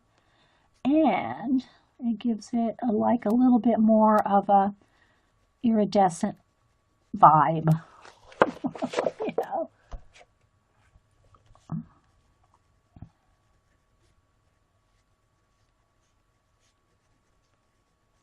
And I think I'm going to kind of just like take, you know, follow one little path here. I'm just going to do like, where am I going here? Like I want them to come down this way. So you can kind of get an idea where you might want to go. And keep cleaning your pen off too, because you're picking up waxy pencil.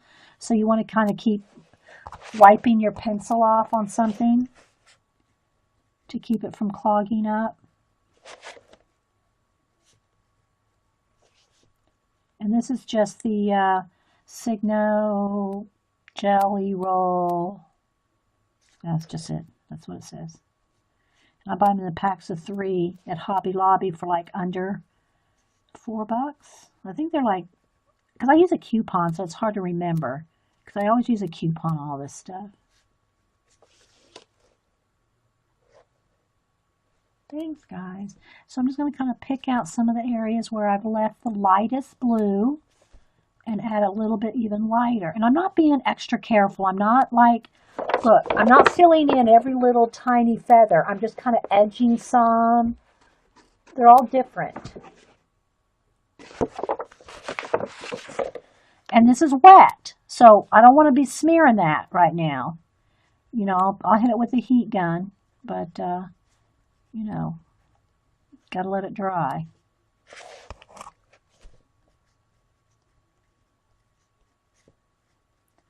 So, any questions or anything y'all got? What would be really neat is that if you added tiny hints of pale pink and lavender. Oh, yes, that would be good. Or, now, like I said, I don't know that those cheap gel pens, I'll get some out here, man. That's a good idea. Thanks. I think it's Heather. I will, I'll try those cheap gel, because I don't have any gel. Well, I do have some jelly rolls, but they're like the glaze ones and the glitter ones. Now, glitter would be some stickles in here. That would be awesome, too. Maybe we'll do that. Okay, so, but yeah, I think some pink or lavender little touches in here would be awesome. Good idea. But again, I don't know that my cheap gel pens will do this. We'll try them. Those ones I just bought at Michael's. So let's do this. I'm trying to spend, let's see, how long have we been here?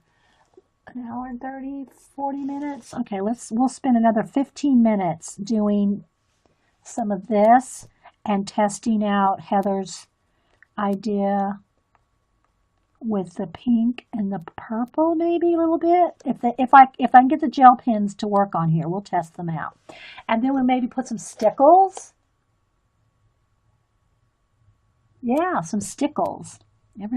Everybody here, if you're watching the recording, everybody may not know what stickles are, but I'll show you in a minute. Okay, so let's just, maybe I'll stop on that. Let me put a few on his head, though, because I do want some of this. But you see where we're going with it. So some of those little dots in there. So in his head, see they're even smaller little dots.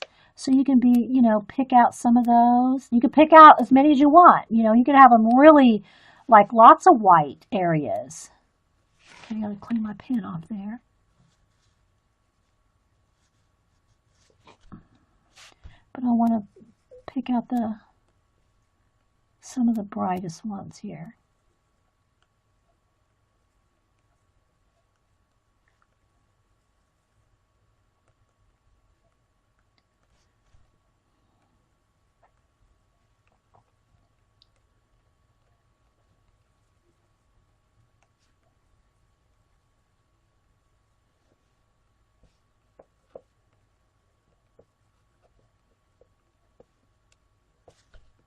I have a sip of my coffee before it gets cold. Yeah.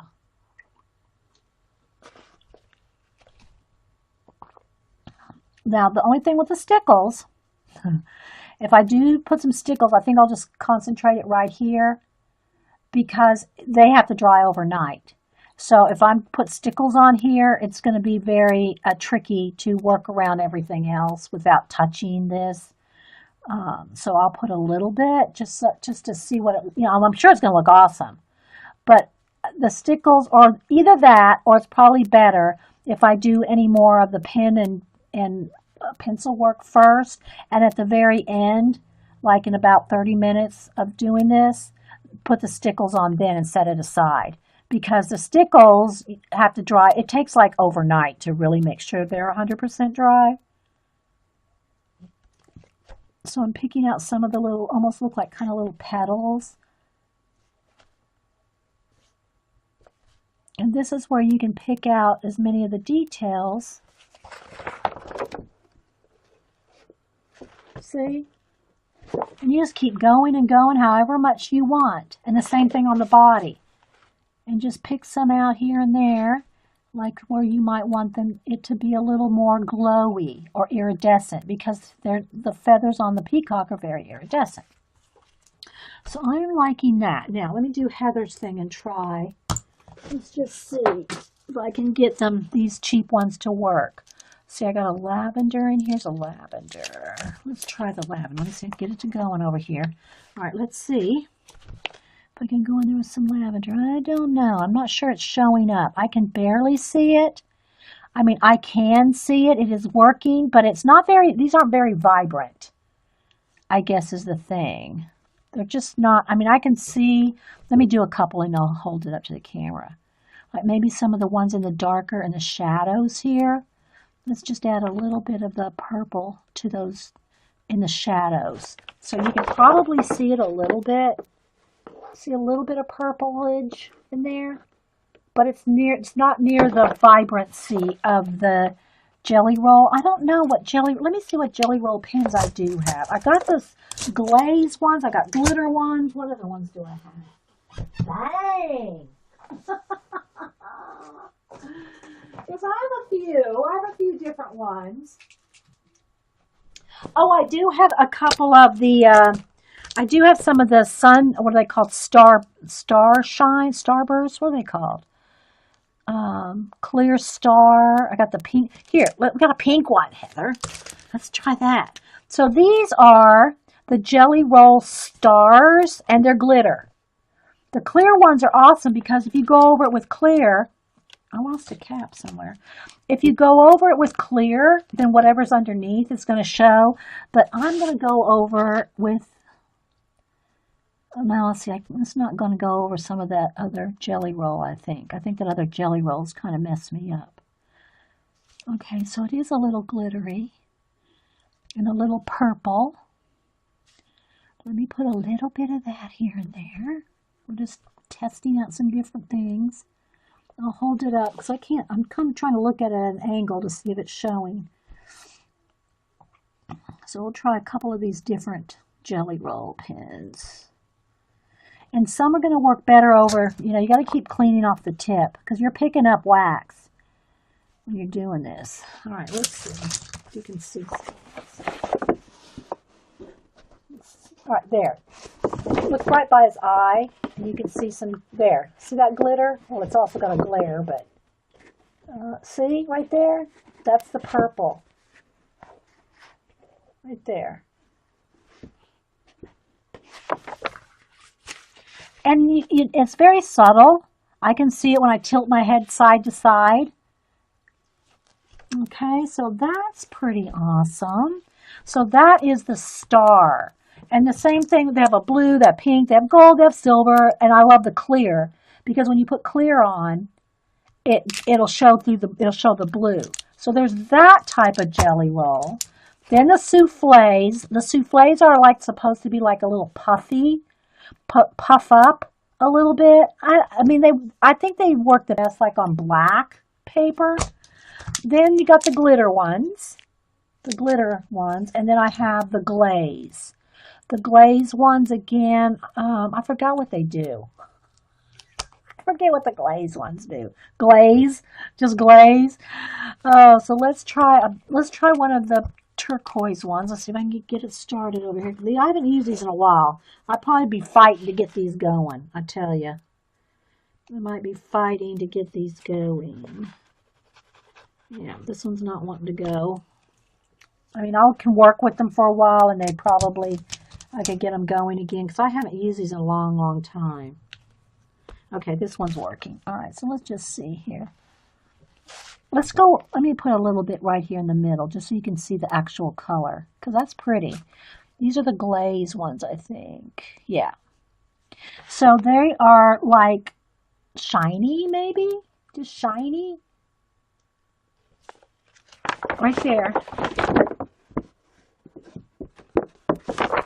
I just don't use a lot of gel pens, as you can tell. But I'm showing you the options. So I'm going to leave that one out because I'll play with that one. And then what was the glitter ones. Let's get the greeny glitter one, because this, will have kind of the same effect as the stickles. Glaze is a glassy looking one. Thank you, Trina. Okay. Let's see what happens with some of the glitter one, if it'll even go over the pencil. I'm trying to see. Let me try it on a dark spot here. It's not really it's working over here on my black paper, but it's really not wanting to go on the wax. You know what I mean, Vern? It's really not wanting to go over the wax. I mean, it is a little. I don't even know if it's going to show up on camera, but it's like fighting me. See, I don't like all that wax. So it's going over some, and some it's like I've got extra waxy areas, but it does look pretty awesome. Let me see if I can get that up here. Okay, let's try right in here so you can kind of see it. Hopefully. Can you see that? Look.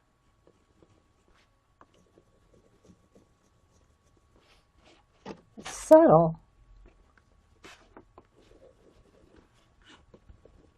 Let me clean off the tip.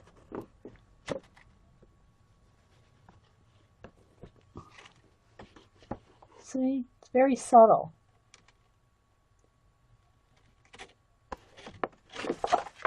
So you could just have to test and try all these different ones. But the reason I wanted to do this is because the iridescence-ness of the Peacock. It's not something like I would be doing or thinking about on every kind of thing. But because it's a iridescent Peacock, I'm wanting to try more shimmery stuff. Okay, question. Do we think it is best to store gel pens up? I store mine facing down, which you're probably not supposed to. At the least, sideways or facing down. I never store them up. That's just me. Now, I've got like these bundle ones. I store them just like that, sideways. These I've had in my bag.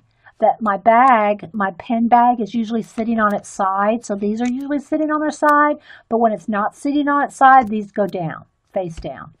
I know you can't see the colors, but that's why I've got them bundled up. So I can just pick out the whole bundle. But I'll put all my stuff. Now, I know Copics, I think.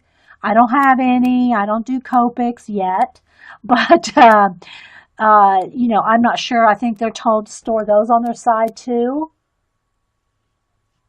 I don't have any interference paint, Mac. I do have some of the, I do have some metallics, but I just don't use many of them. But I think it's cool on a color book page like this. But that's a good idea. Okay, let's see what else we got going on here. So yeah, that's some of the different ones. And I will try some stickles. Okay, so but while we're doing some of these, like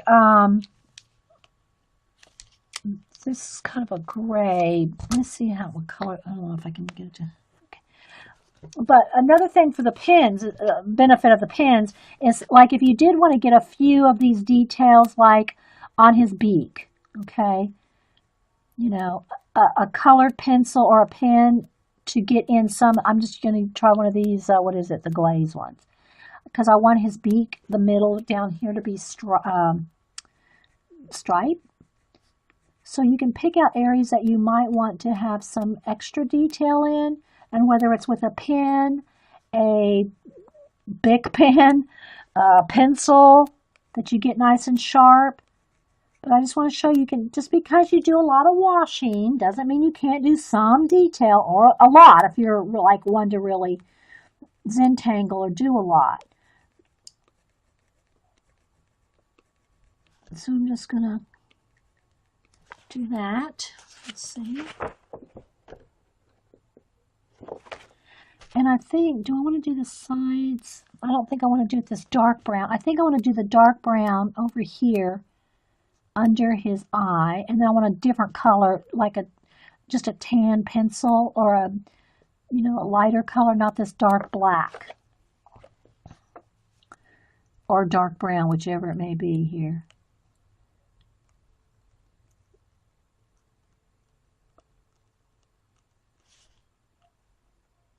Like that. And then I think I want another color in there too. So let's see. I think I'll go around the back side of his head. I want this to kind of stand out. These ribbed areas, I don't even know what you call them, but they're like, like a foot, like a foot on a chicken looks. They look kind of bumpy and rough and textury. That's what I'm trying to accomplish on this. Now I'm going to turn this upside down so I can't reach this part up here. So let me go ahead and color in the stripes with this. So I'm just going to pick out certain areas that I might want to really focus on. And again, you can take as much time as you want on all the areas. Well, I'm going to try to skip around here on different areas of the peacock so you can see different areas being done. Because obviously, I'm not going to finish this. But I want to kind of give you some ideas of what you can do with it. And that's why we're testing out some different gel pens, too. And again, I'll do some stickles before I put this one away. All right.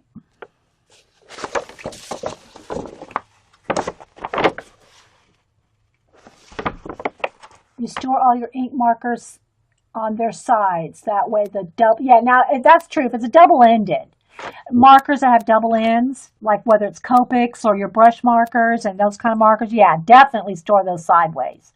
Because all the ink's going to run to one end to the other. For sure. Okay, I think what I want to do with my regular white gel pen, I want to kind of accent this one feather. Make it a little more stand out. So just, get some ideas of what you might want to do. There's a little white there that looks like it needs to be just colored in. It's bugging me. All right, now I think I want to, what do I want? Because I got that nice blue in the middle there, or that green. Now y'all got me looking at all my gel pens. Okay, I think I want a dark blue. I want a dark blue in that area. Don't want it the same color.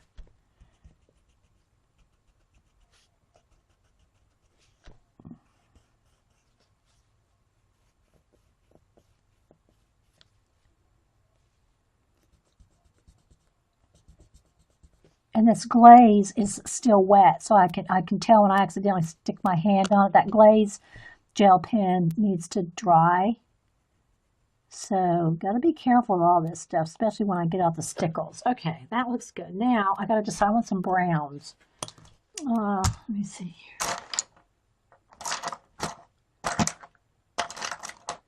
A couple shades. I want a dark brown here.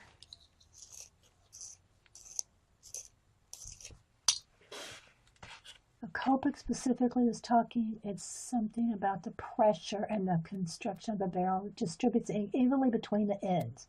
So does it matter if you store them one way or another, Morgan? Okay, this is a dark brown, but it's not like as black as that gel pen. So I'm just going to kind of lightly do some stripes. I'm liking all the stripes, so I'm going to accent those.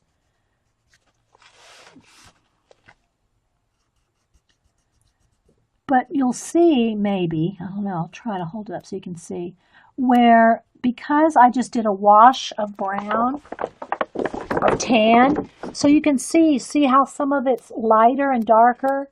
See where this is lighter washed here and darker washed there. But when I do the stripes, it keeps that little bit of shading. It gives it a little dimension, a little depth, because it's been washed right there. So I'm going to stripe all this right here too.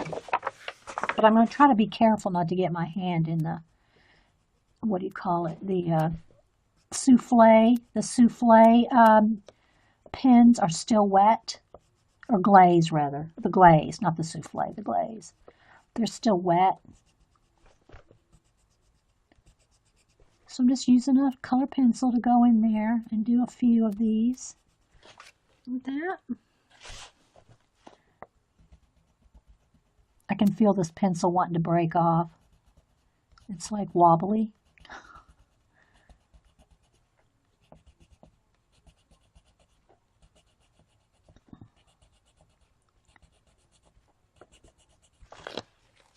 Oh, I'm really liking it.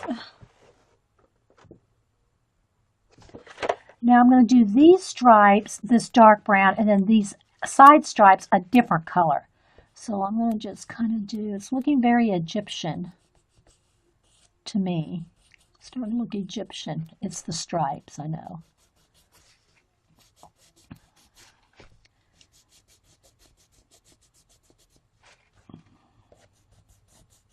I need to sharpen.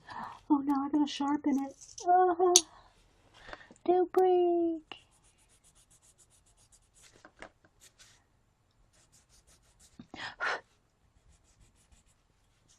It's wobbly. It's a little tricky when the pencil's wobbly. Oh, there it went.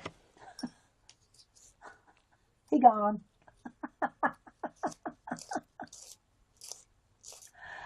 Oh, someone's talking about flying on a plane with what? The Copics? The pressure changes? Oh my gosh.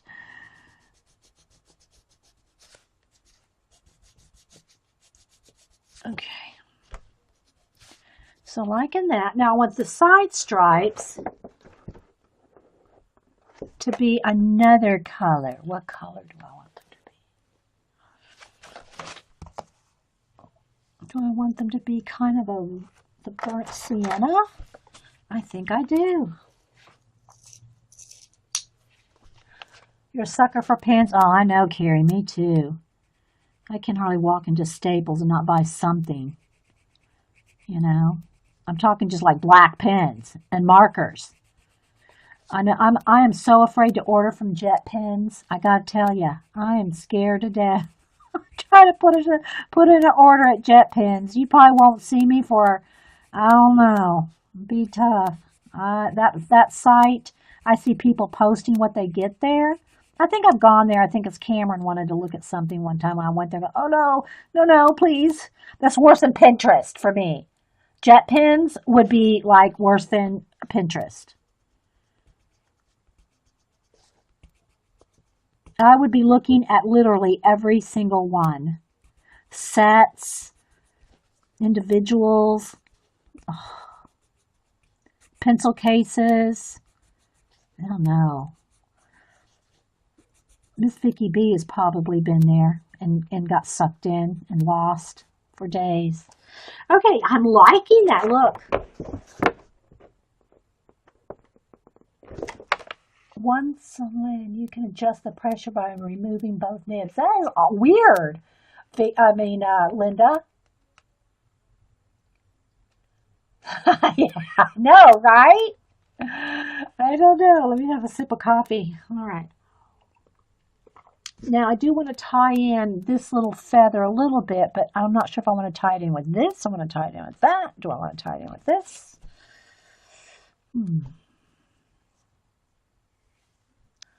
Let me think. I'm going to do something. I'm not liking that white edge. I'm going to want it to be something else, like glittery green. Let's go over that white with glitter. I'm going to glitter that up. Oh, I might lose it though. I don't know. I might get lost. I might have to go around it now with a darker color because I'm going to lose that sharp edge. So I'll have to go around it again with maybe black. That might work. Nope, I don't want that. Don't do it. I'm going to go back over that because it's too much the same as the other one. Okay. Where's my black pen?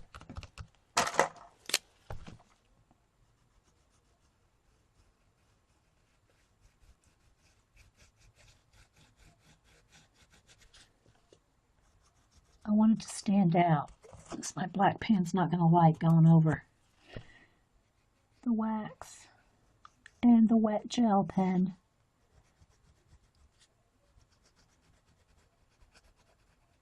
There we go. Now, I think I'll go with a little black pencil. They have a set of pencils that range from 108 to 10B. Oh, sorry. It looked like 108 with my glasses. From 10B to 10H. Now I gotta say, I don't care much for H pencil, especially the real hard ones. Now the Verithins, the color pencils, the Prismacolor Verithins, they're hard lead. But for drawing, I don't get much harder lead than an HB. I just don't enjoy the feel of drawing with hard leads. I have a 9XXB that's by General that you get at Hobby Lobby. Oh my gosh, those things are so dark and black and awesome. Okay, so now I've put that black on there, so I'm just going to go ahead and kind of add a little bit more shadow in here. I'm just going right back over some of the color that I already got there. But since I added that nice harsh black around there, now I got to kind of blend it out a little so it doesn't look so stark. I want it to look like it's part of the face now. So I'm going to try to feather it out just a little. Yeah, I did a pencil show. I did a pencil, I won't say review, but I compared. Let's put it that way. I did a pencil comparison chart. I think it's in my idea notebook. I did it on a Ustream where I took all my just regular pencils, graphite pencils, and charted them out.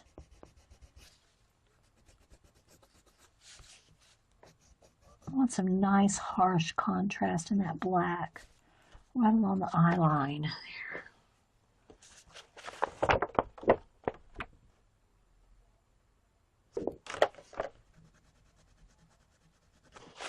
I don't know what I want to do on the inside though. Maybe gold or silver. Gold. Let's go with gold. Where's my gold pen? Let's go with gold. And I'll probably stickle that, make it look like a jewel. A nice jewel in that middle.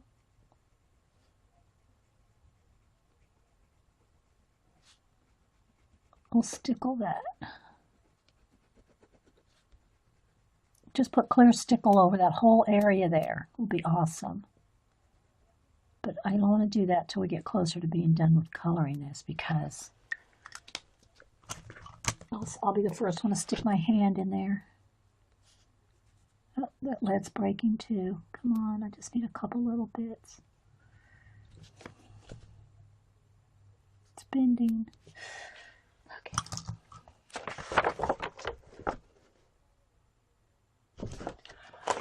I was amazed at the range. I didn't know how to use that. I just don't like the H's. I mean, I don't like drawing with them. I mean, if I was doing more buildings, architecture, or tiny little things, You know, that's what the Verathins are awesome for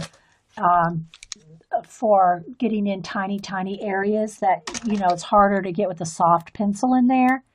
But I just don't do that much of it, you know.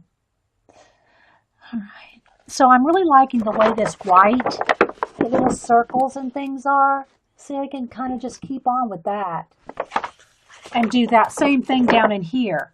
I want to keep doing those feathers all the way down with the white, but I don't want to just do that, just that while we're here. All right, so my hands are getting, where did I get all this ink from? Oh, so anyway, the pencil thing, though, this is where I usually keep at least one of every kind of pencil and pen in my little case here. And then I have extras, like if it came with 3 or 4 in a pack, they're in the drawer, pencil and pen drawer. But I do keep all the different ones, you know, at least try to keep one of each in here. And the General XX, oh, it's 9XX. Did I say 9 or did I say 6? Anyway, these are the General, I get them at Hobby Lobby, Kimberly, and I think Michaels has them too. But let me get it here. Oh, I can't do it on that. Let me get it here. They are so dark and black. Look at that.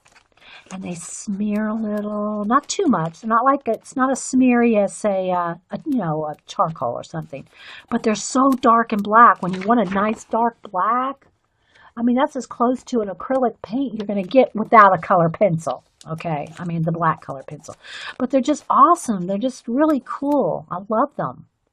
I just don't draw. I don't do a lot of sketching with pencil that much. And right now, at this point in my life, Cam and I used to do more when we'd go out and sketch and stuff like that. But, you know, I'm trying to get Darcy Glam to go out on a sketch crawl, go to the museum.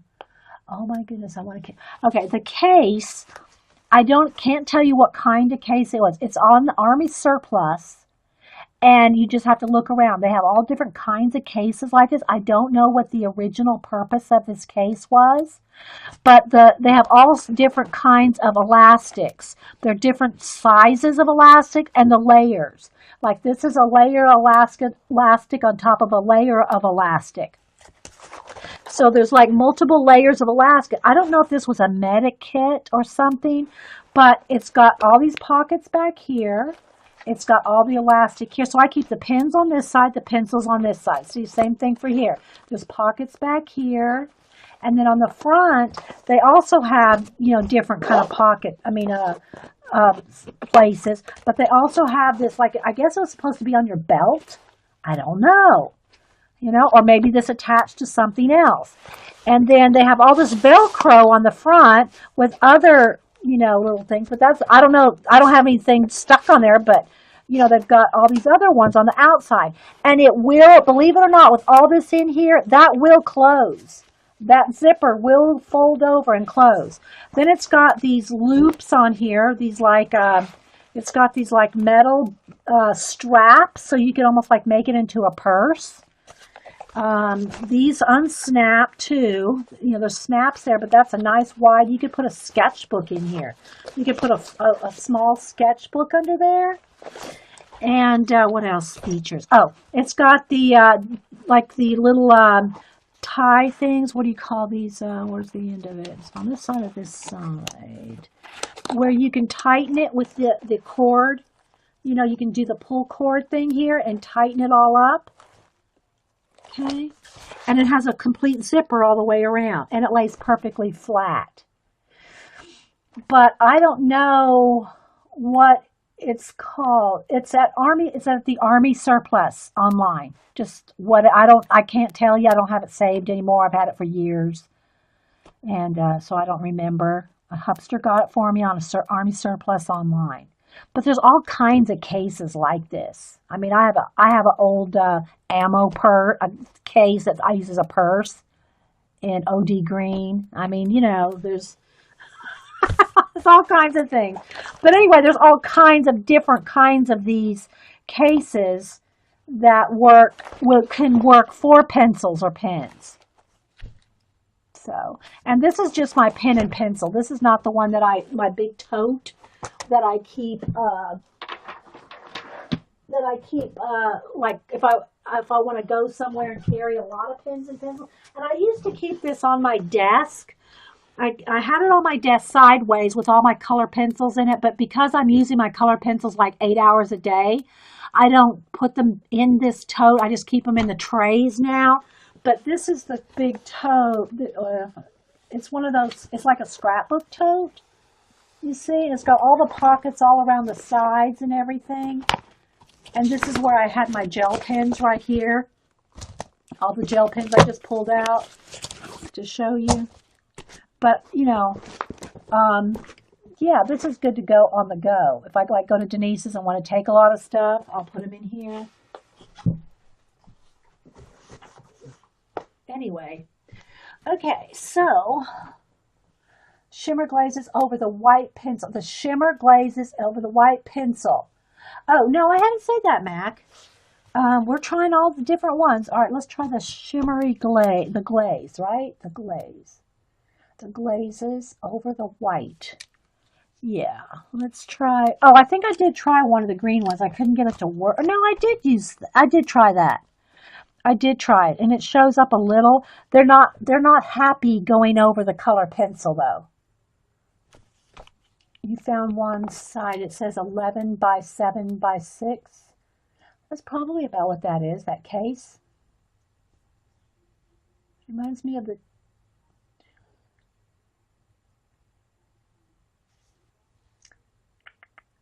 Yeah, I think that the one I got was like $10, $12, $15. I don't really remember. It's been so long. Okay, so I'm liking that, and I do want to put some stickles. Let me just go ahead. I think if I'm careful and not touch that, I'll put. So stickles, I keep my stickles in these. My vacuum cleaner used to have, the vacuum cleaner I have now doesn't have, it has like, it's a self-contained filter thing, but my old vacuum cleaner, you had to replace these long filters. So I kept the boxes, and the boxes were the perfect size to hold stickles. So these are all my stickles in the vacuum cleaner filter cases. So what I want to do though is I just want to get a clear. Let's see, do I want, this one's a distress. I don't want that. This one is, what's this one called? Crystal. That's what I want. I don't know how much is left in this one. And then this one is, well, no, I don't know. That one, well, it does have a little bit of a greeny blue tint in it. Let's see if there's anything left, much left. Some of these are close to being empty. This might be one. Yeah, I think this one's pretty empty. Let me try to see if I have another one of those.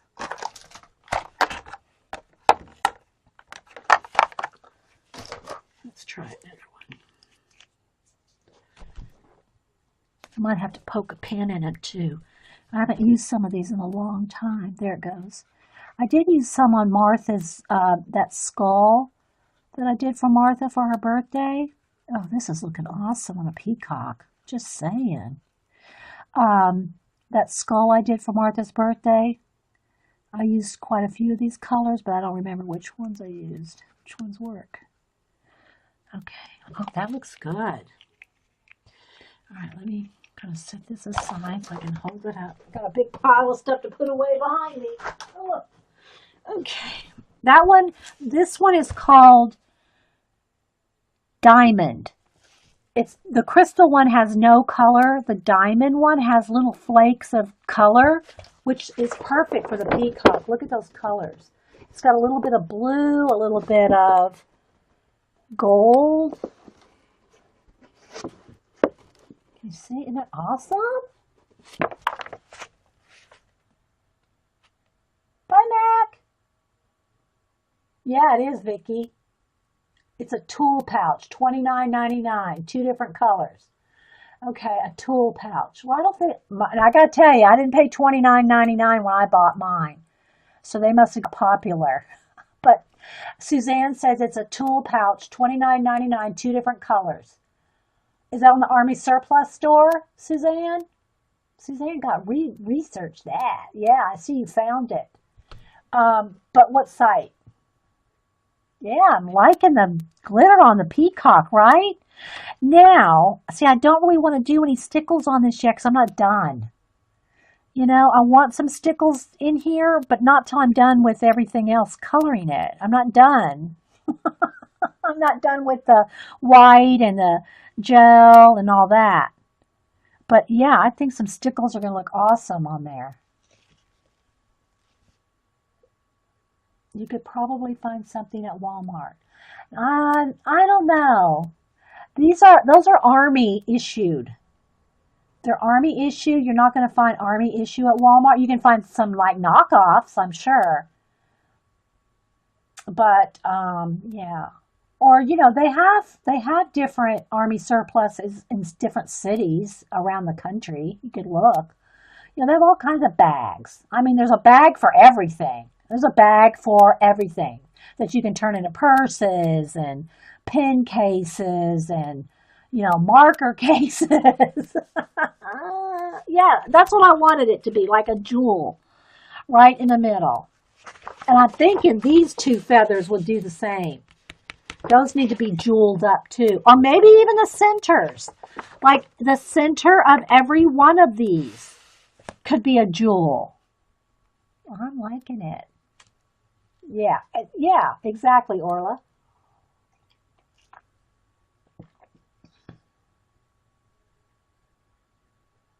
Yeah, there's all kinds of things you can find. Okay, so now, what time is it? We got a little bit more time in this 3 hour segment. Uh, they have 5 colors. Okay, well then I can tell you, unless they're like camouflage, green, black, you know, if they're pink, turquoise, red, those aren't Army issue. Those are not going to be Army issue. I'm not saying that everything that they sell at Army surplus is Army issue, but those wouldn't be. But not saying that you can, you know, find what you can find. You know, hey. Yeah, I think that needs to be all jeweled up too. Okay, but I think I'm going to do a couple more. What else do y'all want to see on him? I mean, we can do another project. I'm not going to finish this today, obviously. Maybe we should do like one of these feathers. Let's do one, okay? So I got so many pens. See my desk. OMG. Okay, let's see. Let me get the dark blue. Let's do this feather right here. We'll do this one because it's on the right-hand side. I won't be dragging my hand through this wet stickles. They, okay, they are Army colors. Okay. Army. Okay, thanks, Suzanne. Thanks.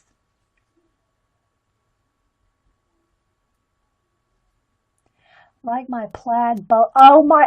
There's Angie Bell. Yeah, Angie Bell. This I gotta tell this, and I don't. It was last week, I think. She was showing some of her hauls, and she has a plaid bowling bag that she uses as a purse, and that she found matching plaid boots. You'll have to go watch it. Put a link to that video. Put a link, Angie Bell, my fairy treasures. Oh my gosh. Okay, so I think what I'm going to do is I'm just going to kind of pull out maybe a couple of the stripes just to, and again, every one of these feathers, I'm going to have a shadow there. Every one of these feathers has a different design. They all have stripes and dots and Zentangly stuff, but everyone's different. So you can't really color them all. Like I did, I colored a little bit of the same color in every one, but the designs are all going to be different in each one. So I think I'll do a little dark blue one there. And I think I'm going to keep the darkest dark blue pretty much contained in the very centers. And then anything that's coming out, I think I want a little purple in there. Even though there's really not that purple in the actual real, what do you call it, peacock. I'm going to put some purple. Now, the question is, do I want lavender? Or do I want maybe I want a lavender and Because now Heather got me wanting to put some lavender in this baby. I think I'll go with a lavender, and let me go to my darker purples. Or do I want lavender, or do I want I'm almost tempted to go with a magenta. A magenta would really make it pop. Mulberry, is that mulberry? I think I might go with a mulberry or what's this one? I think I want to go with dahlia purple and a darker purple, like a regular purple. And I'll not do the lavender. Okay, so we're going to go with these two. We're going to go with dahlia and what is this one? Just purple? Violet, yeah.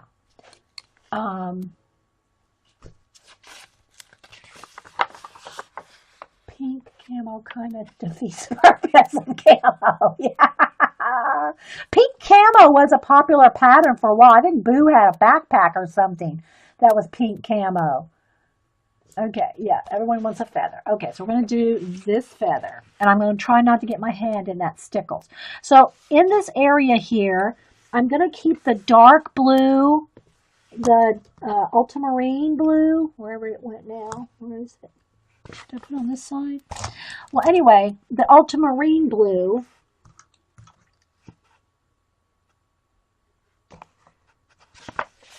I want to keep more in the center. And this is getting ready to break. Might as well let me sharpen that.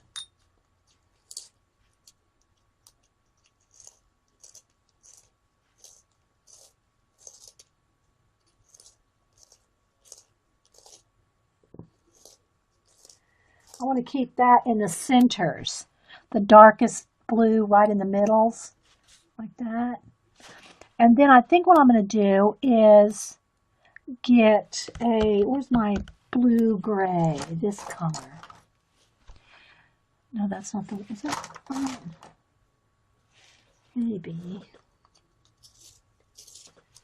So we'll have a couple shades of blue and then a couple odd colors of purple, like a magenta.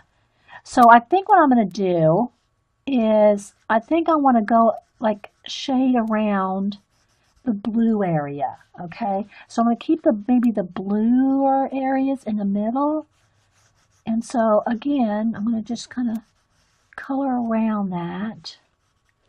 And then I'll take a purple and those two colors, the violet and the magenta, and kind of just put a couple of those colors around there. So it'll have like a depth to it right there.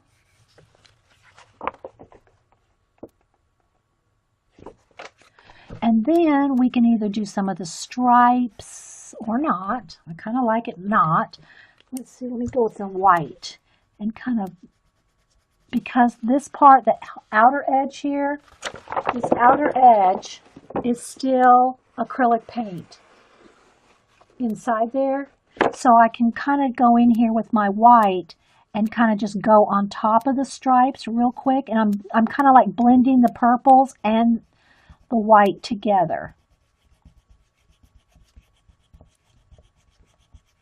to kind of have a purpley magenta area in the feather.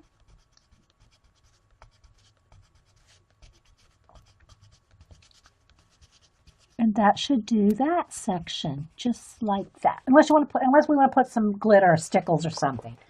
So you see that purpley area there? I'm liking it. Now I think I'm going to go back with the ultramarine and maybe do a few of the dark. Let's do a few dark circles in there, and then maybe some like white ones. Kind of give it some like brighter highlights. Again, we could do some of this with the gel pens or the stickles or the glitter, you know, or a little bit of this and some, you know, glitter on there. You can combine it. There we go. I'm liking. Let's put little stripes in there like that.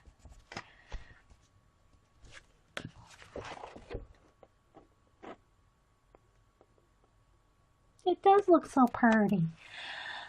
Okay, so then we decide we've got tan here. Oh, and this is a dark here. So let's see. I think I'm going to go with some of around this area here. I am going to go in here with maybe some of the turquoise colors, like right around the edges here. I'm going to do light pressure. And we're going to put some turquoise and some lime green, I think, right in here.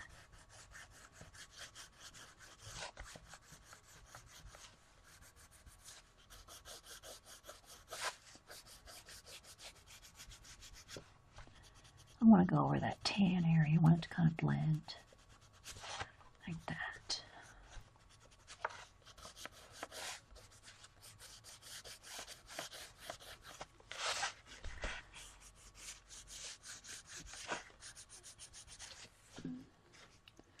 And then where's my lime green? I had it pulled.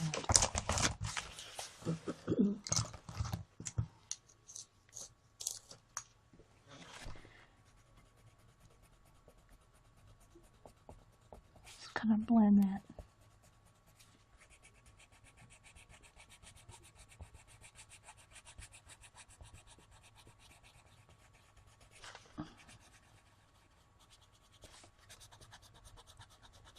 So you can see, you can just color over a whole area and not have to do every, I mean, I like the idea of the stripes in his beak.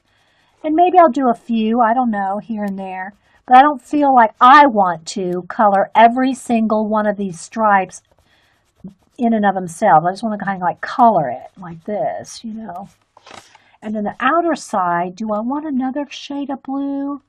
Maybe a lighter blue. Maybe a pretty, yeah, that's all I think I'll do this color. Let's go ahead and go with the gray blue. Kind of feather that in. I gotta pull this down, not in camera.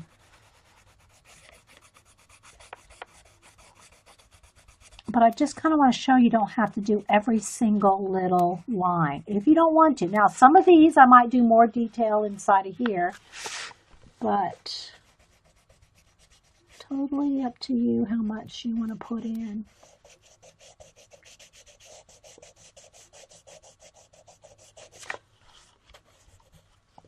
Now I'll take my white pencil and sharpen it. I'll try some of this on your anamorphic. Yes. Yeah, I haven't done any more in my my anamorphic since the last time we did a show. I've really been just doing other, you know, well, I have a lot of other things I've been working on too. So now I'm just going to kind of go along these hot, I think it's showing up, where I'm just kind of, I'm not actually coloring in solid. I'm just kind of hitting the tips with the white.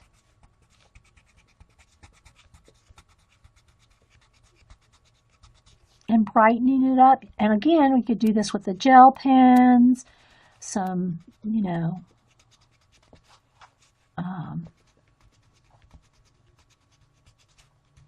whatever. White gel pen. But because I'm still on the paint, I still have paint there on these edges, the white is going over because that's just paint where I'm putting the white.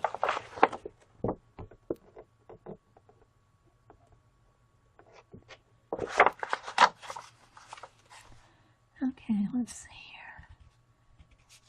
I'm going to put a little on the green one too. It's not going to be as bright as that one because I do have pencil on there. Pencil is touching. This would probably be better with some gel, but I don't really want it too bright. I just want it a little brighter, but it doesn't have to be white. Just want it brighter.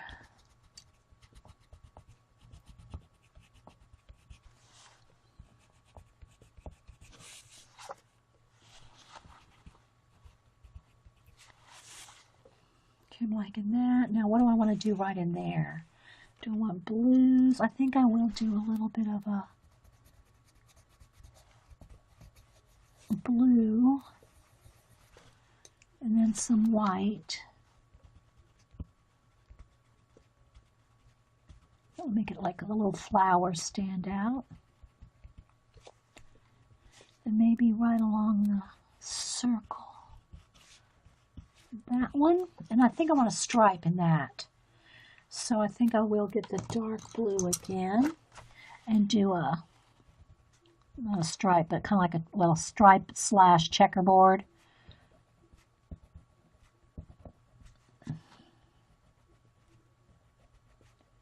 Then I'm going to do the tan area here.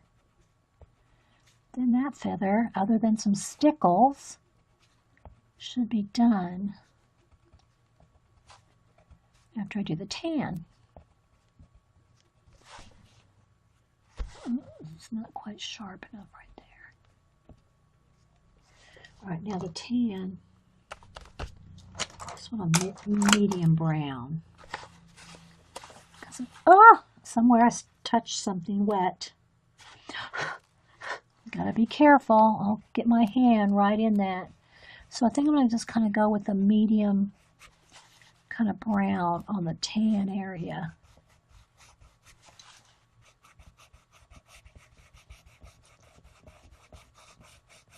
It needs to almost be a little, I think I'd rather have it almost red. I mean, not red, but I'd rather have this tan color be the, oh, this isn't what I want. I want sienna instead of brown. Because I added the sienna in the beak, I think I'm going to, instead of the light tan that's in the color of the peacock, I'm going to make it a sienna color. I think it'll just be more vibrant than a light tan color. So we're going to do that.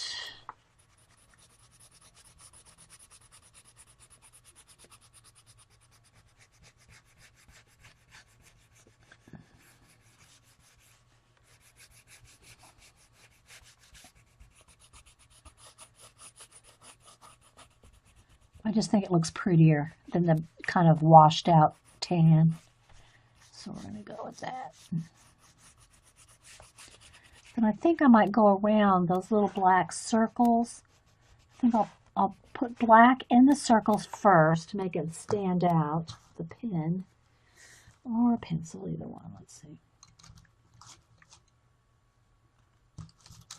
Did Vicki find something for you guys? Oh, you found the multi-field. Okay, it's called at Harry's Army Surplus. Let me grab the link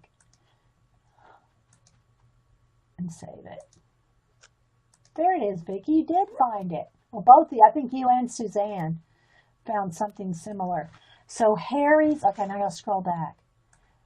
Harry's, oh, it's scrolled up. Vicki, will you post it again so I can read it? It's scrolled off my scroll and I can't scroll back. It's not letting me scroll back. Can you repost it so I can read it? Harry's Army Surplus and the, okay, the Enhanced Multi-Field Tool Pouch. How much was it, Vicki? So there y'all go. I don't know how now there probably won't be in stock because everybody's going to go get one.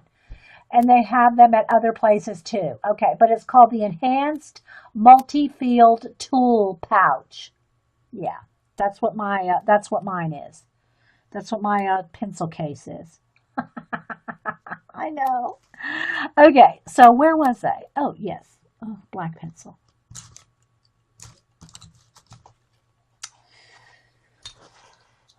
At Harry's.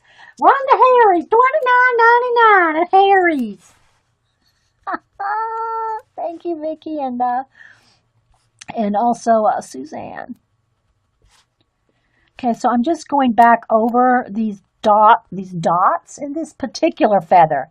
You know, some of them don't have these dots, but I want to make them extra dark because we've been coloring over the top of them, and they kind of lost their darkness, their vibrancy of being, you know, dark black. And the same thing for these. like all these the dots, I'll probably go in there and go over them with black. Because let me show you a couple here. Let's do these two. See how much darker they are? Those two. Look at that one compared to that or that. So if you go back over them either with a color pencil or with a black pen, you know, it just will help that contrast and give you something else that pops.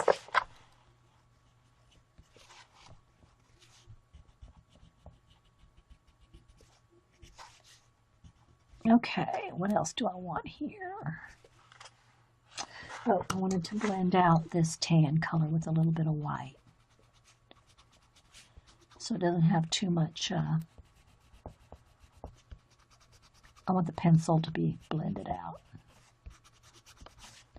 But I just wanted this sienna color brown in the feathers. I like that sienna better than a tan. See how much vibrant that is? I'm just liking that better than the tan. So I'm just went over it. So, what time is it? Oh, we're gonna probably getting ready to get, probably got about 10 minutes and that's all the time that, unless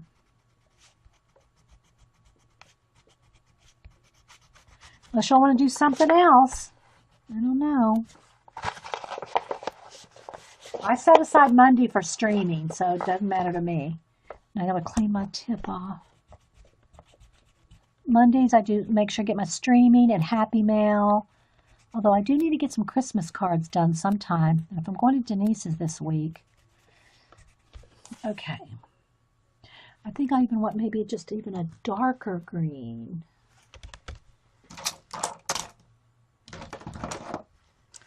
Dark green. Let's see. This is called, oh, this is the Peacock green too, but maybe that wasn't Peacock green that I did that part with. So I'm going to go in there and just get it a little darker.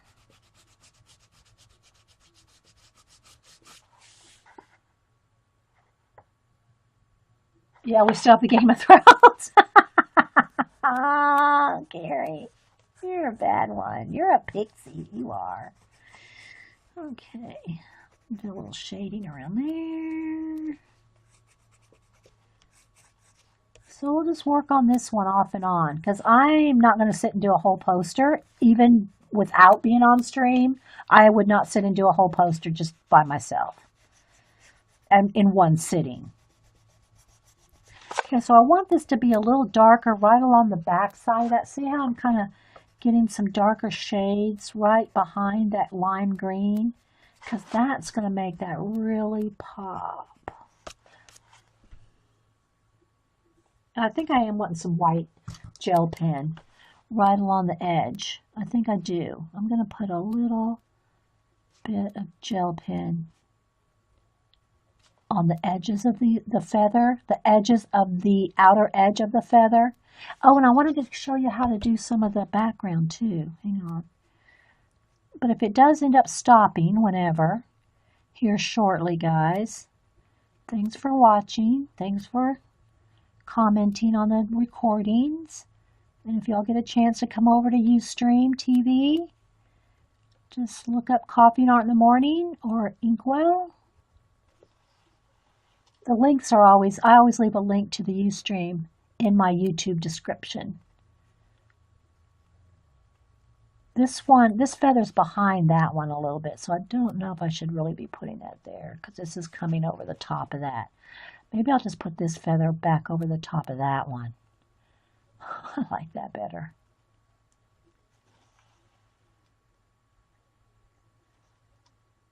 You watch me do Christmas cards. Jean, when I say I need to do Christmas cards, I don't mean making them. I mean addressing bot cards, Jean. I don't make cards. Jean, that's what I mean. I mean addressing them. Don't think you want to watch me address Christmas cards. You're so cute, Jean. Jean streams at 4. If anybody, Jean, I guess you're still streaming at 4. If you want to put your link into your YouTube Ustream for 4 o'clock.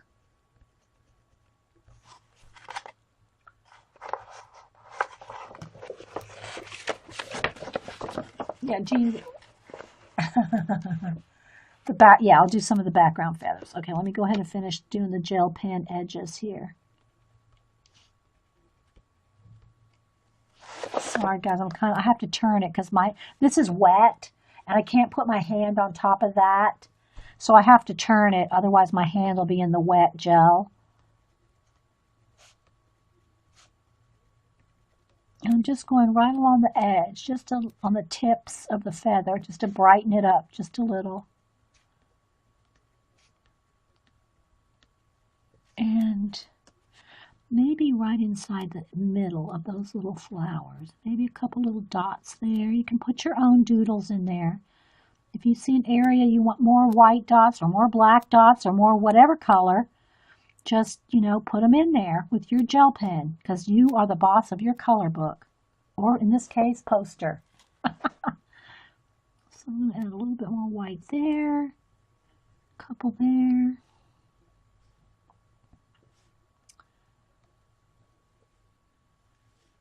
Thanks, Cable Claire. There you go. Thanks, Jean. I usually watch Jean until I make the big salad, but I think, Jean, I'm not going to make the big salad today. I think I'm going to take all the salad stuff and go to Denise's tomorrow, and I'll make the big salad at her house. So I don't know what we're going to have tonight if we're not having the big salad, because I have the big salad stuff. Okay, what else? Maybe I want those little areas brighter too. It's hard, you get carried away with these gel pens.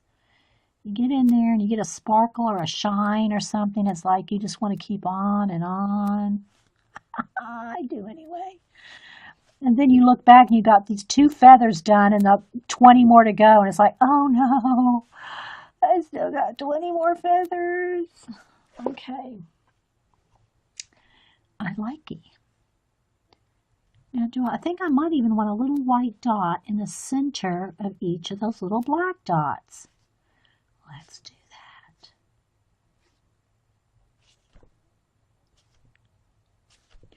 And then I'll do a background area. Then we might have to do the Game of Thrones. I don't know. Okay.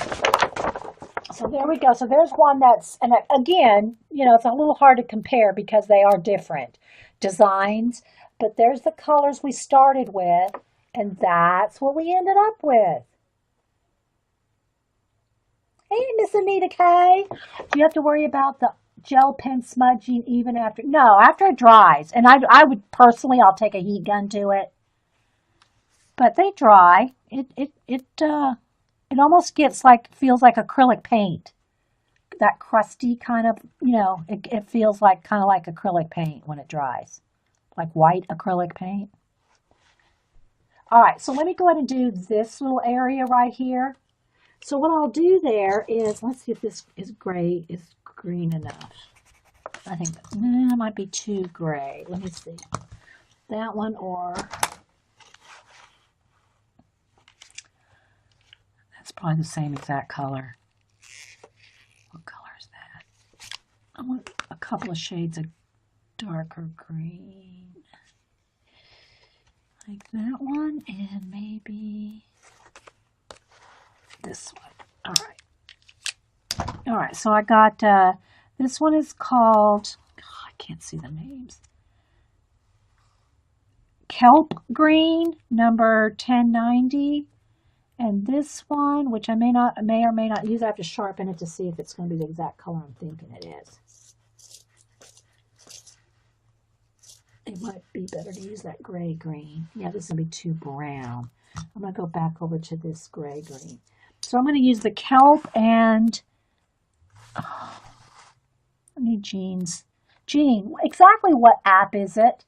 What app is it called on the iPhone app for the magnifying glass and the lamp in one? What's that app called? Steel. So this is steel, kind of a steel gray, and kelp green. So I'm going to use the kelp green and get a dark area, particularly around. So let me just kind of do this real quick. I'm going to go all the way around I got to be careful. It's still wet. any place around the back side.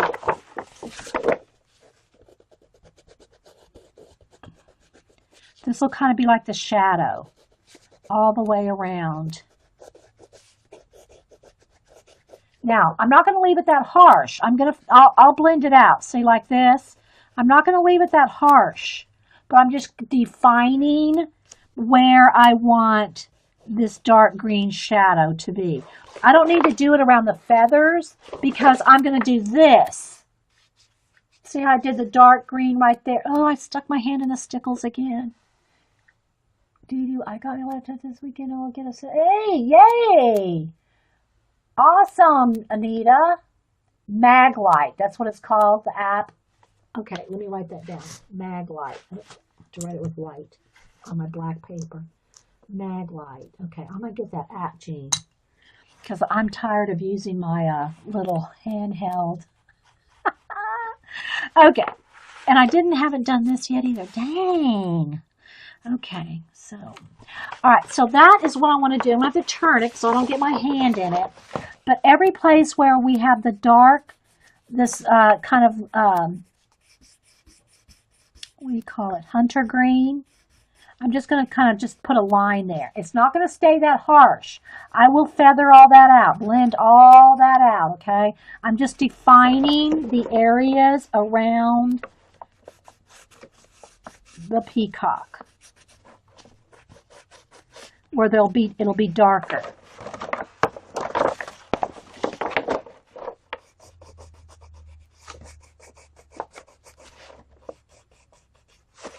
Because that will really make his body stand out once all that is there.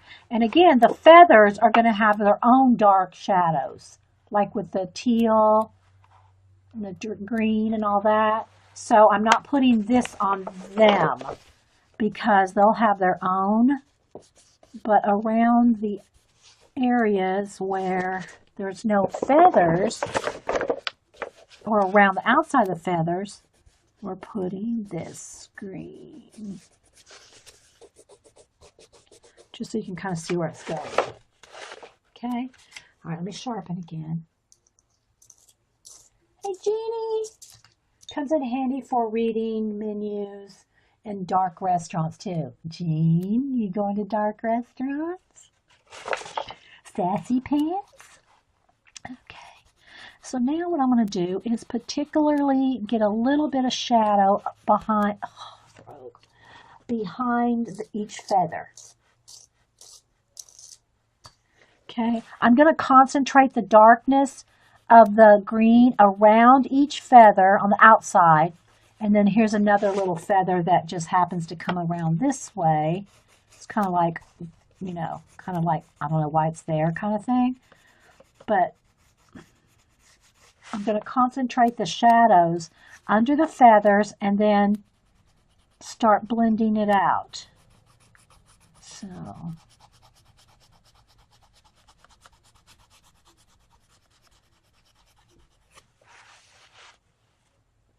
I wish it was as exciting as that. Okay, Jean.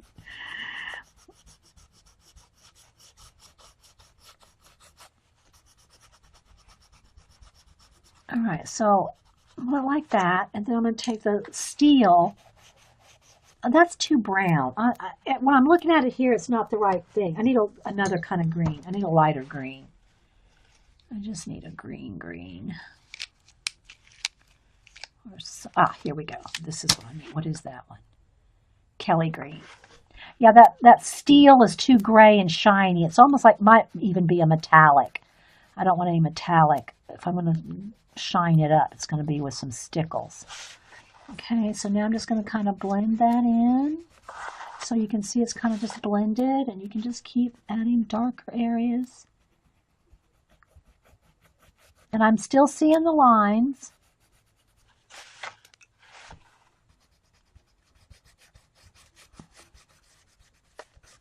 But it kind of gives you that illusion. Now we can add some individual. This is just me. What I would like to do with this is, you know how the peacock has those feathers that are like So here's the around the feather like this, and they have those little stringy ones. See, that's what these are, but they're usually just all in the background. There's lots of them, okay? But it would be kind of cool to take and hand draw a few loose ones. I think it would be cool. Just a few, like, let me think of what color would work. I guess a gel pen would work too if you could get the right gel pen to work. Or maybe a gold gel pen. Let's see. Oh, I got a green one too. Let's see if these glitter ones will show up. Nah, it's not going to show up. It's going to have to be paint. So let's think a minute. What color would I want to do that? Don't know if this would show up. Oh, you know what? A mint green would be awesome. It might be too much. Let's try a light color of this. Hunter. Oh, I already probably have some on the palette. But I don't want it so, that one's too wet. I added so much water to it. Let me just try another. Let's try this. Or even black.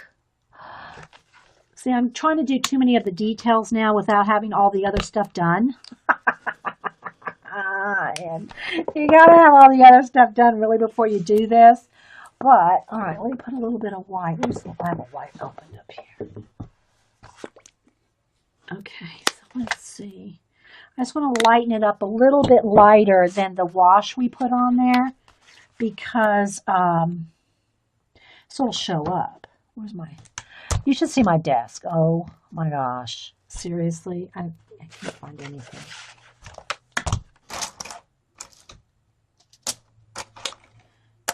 Here it is. All right, so let me mix. But I'm just thinking that it might be kind of cool to do some, like, you know, like that. I don't even know if it's going to show up. I'm not going to like that or not. I don't know. Thinking. I haven't plotted this out. But something like that. Where's my baby wipe? I don't know. You know, some individual little fluffy things like that. I'm not sure I'm going to like that. If I do, that will be a final thing. You know, it'll have to be a final thing. Let me try to get a thicker brush. That's not even showing. A little, not quite as thin as a liner. Something not as thin as a liner, but still thin. Here, let's try this brush. I don't know. It's not green enough. But it might be kind of... No, I think I would have to go with the liner. But I'd want to hang these over this one. See what I mean? And some thin, some a little thicker. I don't know. I'm not sure I'm going to like that. I like the idea of it, but I don't know if I could pull that off. Your desk? You should see mine. It is piled with junk. I need a garbage bag. So maybe I'll leave that there just for the idea of it. But you can see how you can do that. Or let's take this one right here. We could take, I don't know if I'd want any white in there. Oh, you know, you could do some, I don't know. Dee needs to be, it needs to be brighter. Yeah.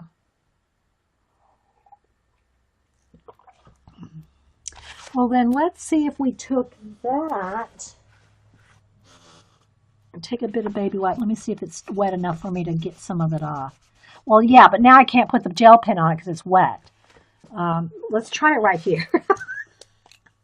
I'm just really wanting to see if, you know, some stringy things. Well, I'll have to do it with the liner brush. That's the only way it's going to really show up, is with the liner brush.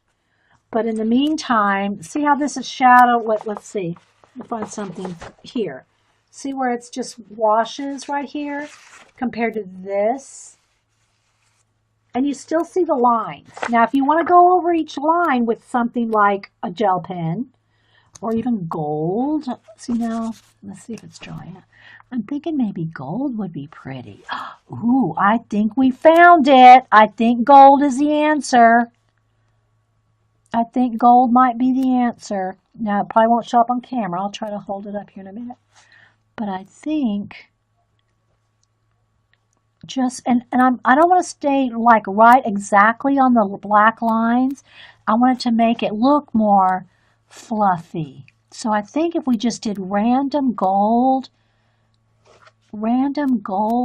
like lines, it will have that effect of fluffy little feathers. Let's see. Because if it doesn't work, we can just paint over it. So, but I wanted to shade it first. I wanted the dark green behind him. Okay, just like there's some dark right there behind him. I'll do that all the way around. But let me see if this, just some random gold. And then have some crossing over. And it would come over the top of these other feathers too. I don't know. What do y'all think? I'm not sure. I don't want it to look stripy, but okay. All right, so the recording's getting ready to stop. So if you've watched this, if you're here in chat, just hang loose. I'll save the recording. But let me show you real quick what we got done. And I hope you'll enjoy just, getting some ideas for some shading and coloring. So thanks for watching the recording, guys, and I'll be right back. Everywhere. Let me look on my tray, my cart, my paint cart. Let's see. This one might be good. This one might be perfect.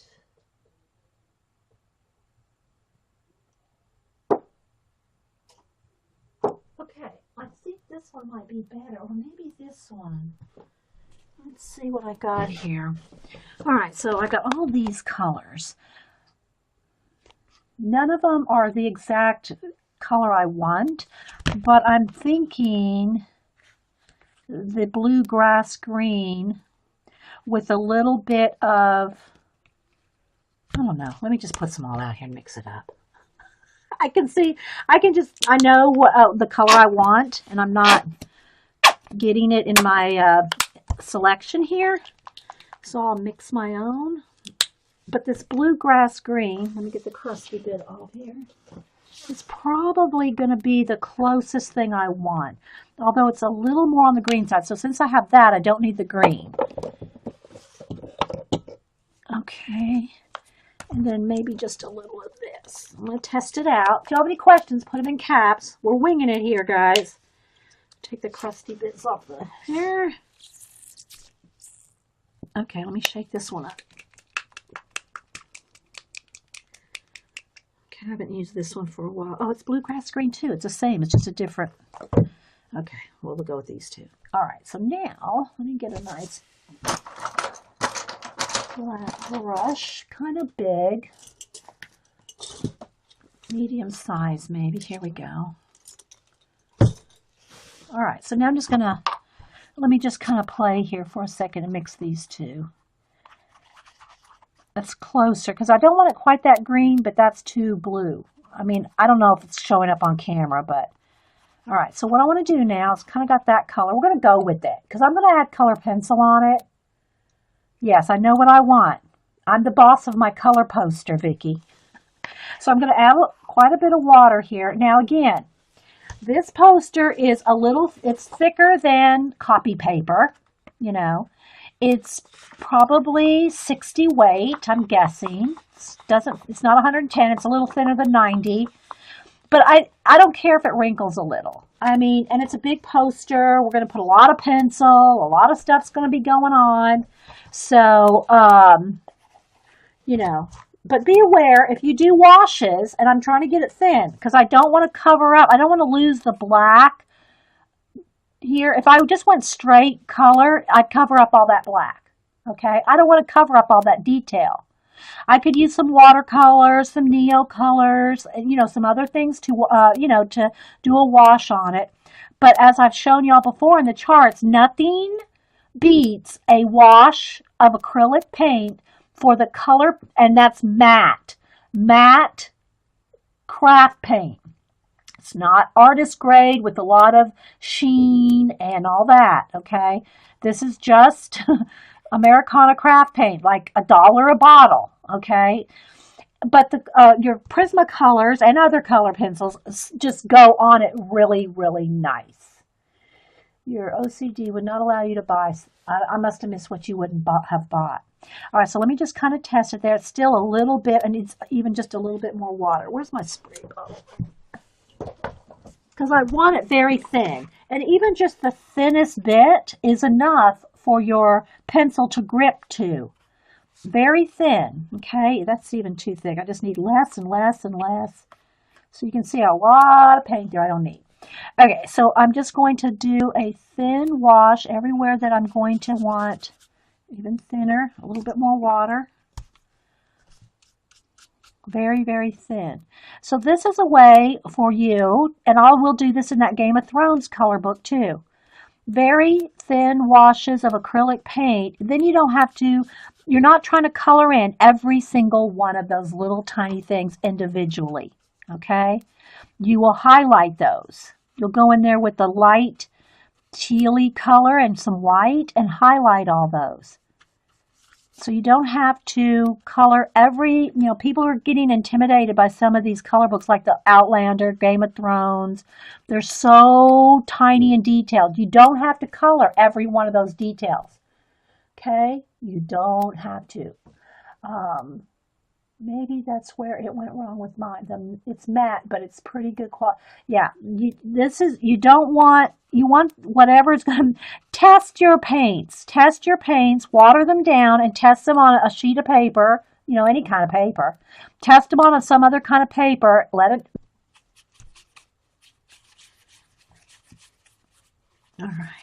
And you don't have to do it exactly like this. You're the boss of your page. You can make him, purple. It's totally your Peacock. But I'm just kind of trying to do the right color, the same colors. All right, so I think what I'm going to do is I'm going to add just a touch of blue. I'm going to add a touch of ultramarine to this just to make it a tiny bit darker. Again, I'm going to add some water. Just a tiny bit darker shade because I will be using that ultramarine color in the pencil color. So that right along his body, gotta wet it down more. A little more water. Right along his body, I'm going to have a little bit darker or a little bit darker. That's all I want to say, just a little bit darker. Now, if you want things to, it's just like watercolor. If you want things to blend when they're wet, you have to have that edge wet so that it's not going to have a hard line. So while that's wet, I'm going to pick up some of the green. So basically what I'm going to do is just color the whole thing with these washes. When I say the whole thing, I mean the body feathers. Okay. But you want to keep it moving. See how I'm going to blend it together right there? If I wait till this dries, you can't blend. So I'm kind of trying to hurry a little bit. And this is a big, area. But I want it to blend. So I want to keep that edge wet. So I'm going to just work on it a little bit at a time and keep working my way. Oh, don't get in a hurry now, Dee Dee. All right.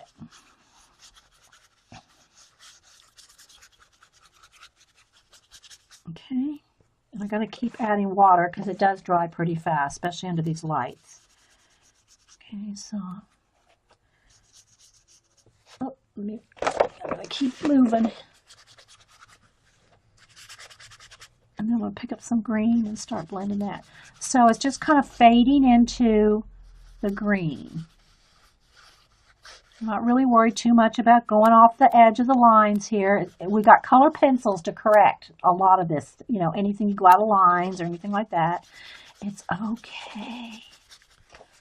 All right.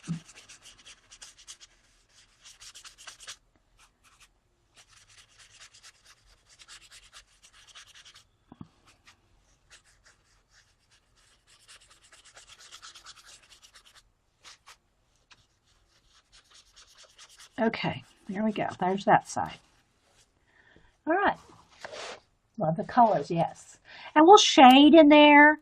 We'll have highlights where the light is, like right along the front of him, and then this will be darker, and then we'll have, and then we'll get in there with some individual colors. But this is just a way for you not to have to sit there with a marker and do every little line one by one. Okay? All right, so now let me move it over to this side. Okay, again, make sure I got some wet stuff there. I need a little bit, probably just a tiny bit more of that dark blue, but let's see how dark. Oh, it could use a little bit more. All right, so I'm going to go just along the edge here, the edge of his face, keeping it really, really wet. Now I'm going to get some more of the lime green and just start blending it in while the edges are wet. While the edges are wet, you're going to capture those edges. And this is not watercolor paper, so it sinks in pretty quick.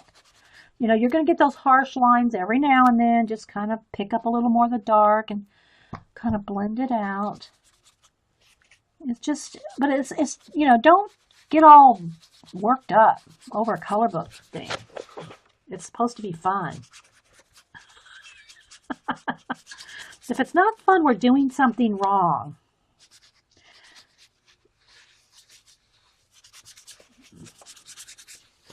Let me move it up a little here. And also keep it thin enough. Keep it thin enough you still see your lines underneath. But I'm just going back and forth between the green and the blue to kind of keep it blended.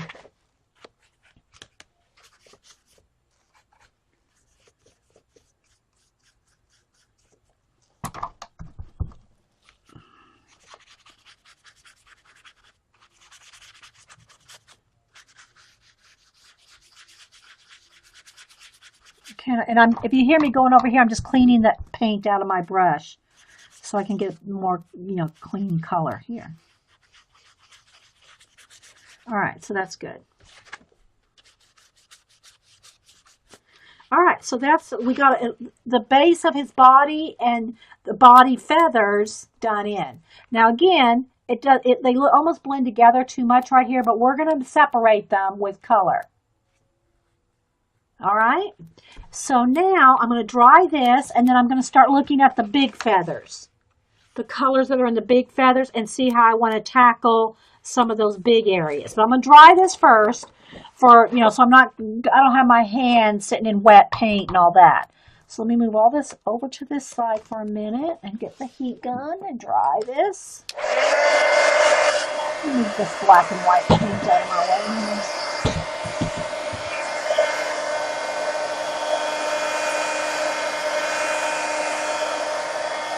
Sandy Stick.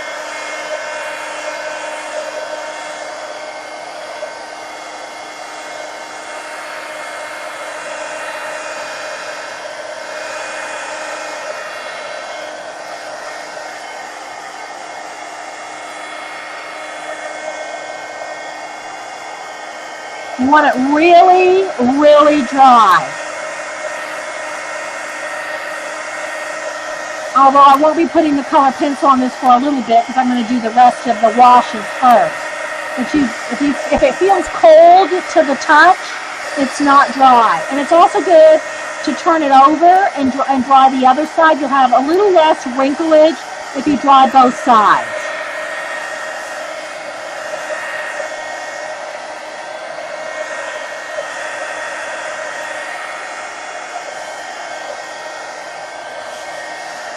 Okay, that's good enough for me to put my hand on now.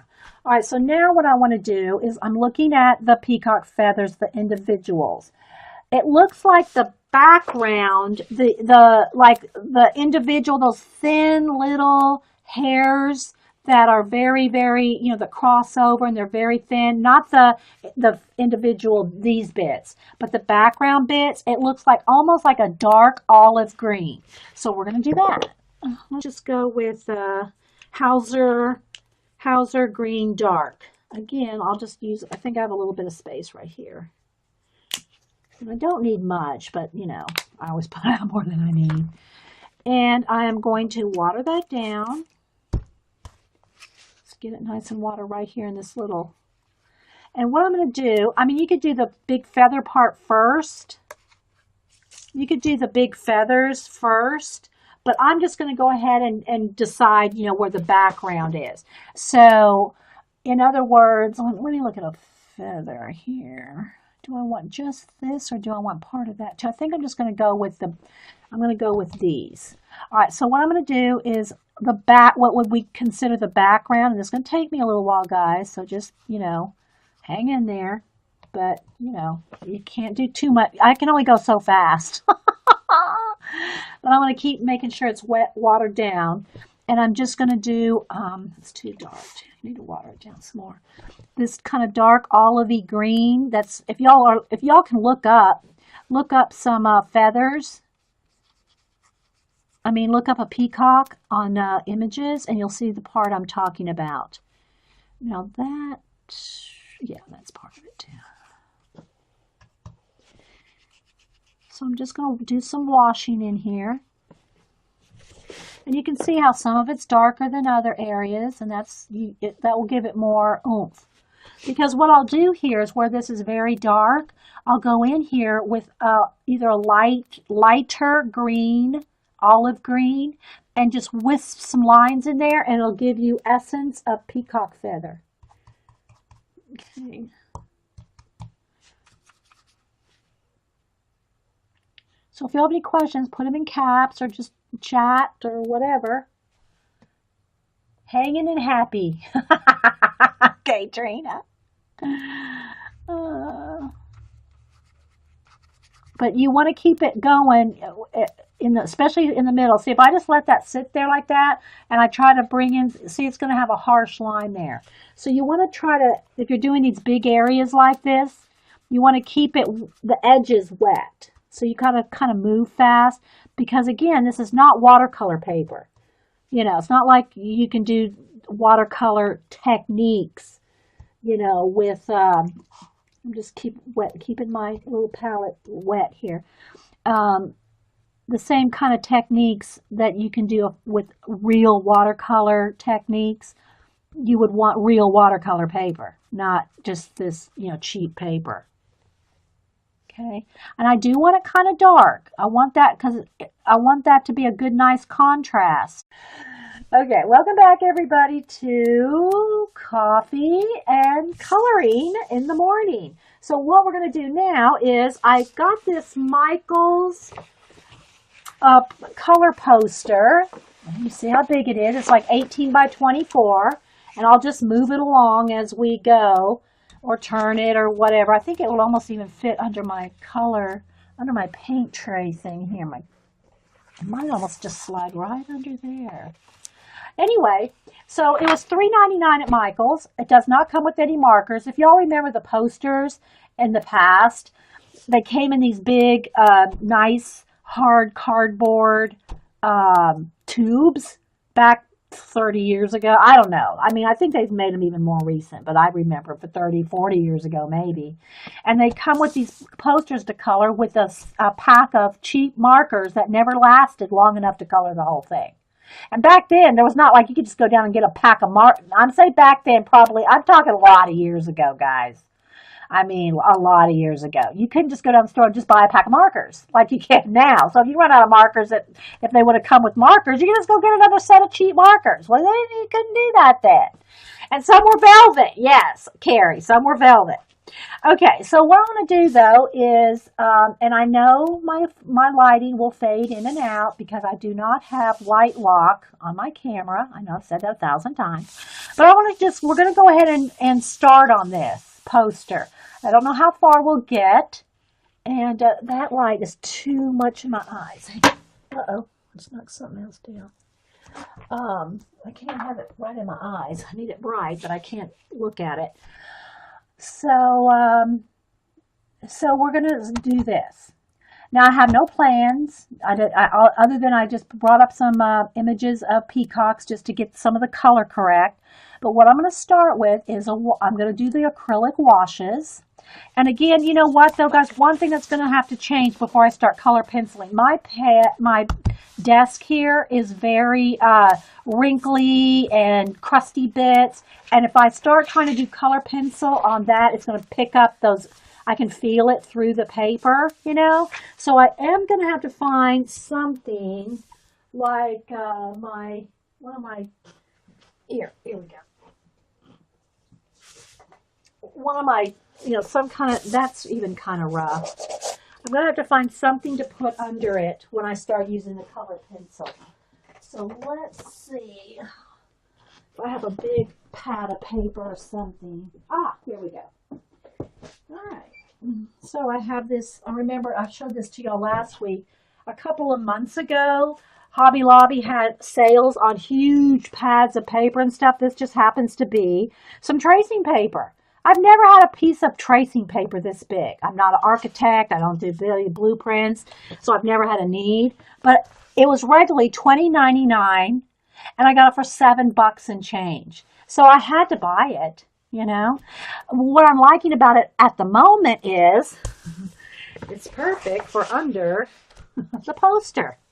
Okay, because it is 19 by 24. And so, yeah, that'll work. So now I have a nice clean surface underneath. Yeah. All right, so let me get some a palette here.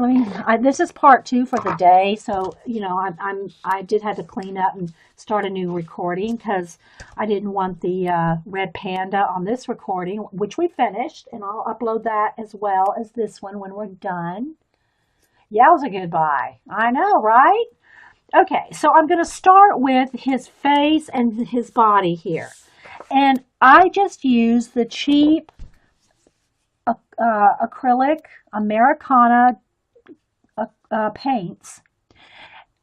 But I don't want to get this too dark as the peacock actually is.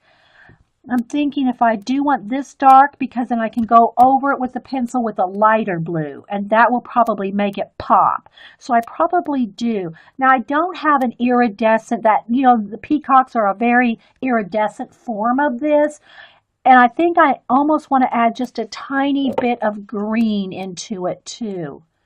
I might add a little bit of even the bright holly green to make it just a little more tealy, because the other colors are too light. But I want it a little greener than this, and I'm not sure I have the exact shade of green. This one might be better. And I need the brightness. Let me look on I don't want to leave that sitting upside down. That would be the pits, wouldn't it? Have it like this and then come back and it's all like, make sure it's dry. That's another thing I stress over and over. If this is not dry, it will not work. Your pencil will not go over. And I know I stress that really heavily, guys.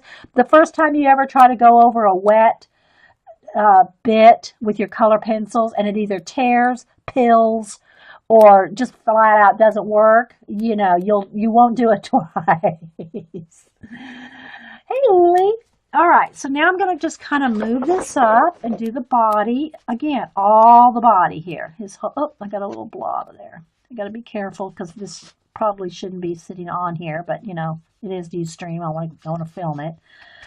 So, again, very thin. It's just to get a wash of color so you're not worried about every single one of those little tiny things. And it doesn't even have to be perfect. It can look like a watercolory wash. You don't have to have it perfectly flat. And you can have some areas lighter than others. That makes it even more, works even better, actually, when you go to put your color pencil, because you'll have variations in the shade there. Need a little more water. And I'm just using a little spray bottle here. It's better than dipping your brush in dirty water. It can get your colors muddy. It's just better if you're using making a wash, just to use a spray bottle of pure water.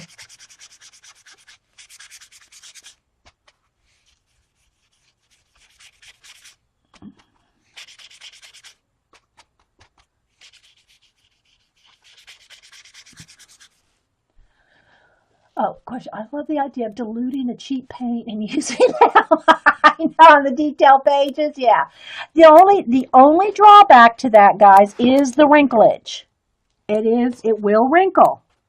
And so the heavier dutier of your paper, the better, because it will wrinkle. But if you saw like in my Animalia, if you saw that by the time it has practically covered again with color pencil, the wrinklage is minimum, even on those thin pages. But test it, guys. Test it like the back page, the index page. Have one of the back pages in whatever color book you're using, just for a test page, whether it's markers, watercolor, neocolors, your washes, your Copics, or anything. Have a back page just for testing, whatever. Because every color book, I'm telling you, every color book's paper is different. Every color book page is different. Okay, so that's I just went with a little picture of a head of a peacock right over here on my iPad in some Google Images. So now I'm going to go to another. Well, let me go ahead and I should have saved that picture because I want some for the detail. Let's see, was that it? No, but that'll work. No, it won't work. Okay, so then now I'm going to go find a good picture of the feathers. So I could have saved some of this, I guess, before I hit record. That's the one I had. That's the one. I want to save that one. But I want to see what parts of the feathers. Let me get some close-up pictures of the feathers.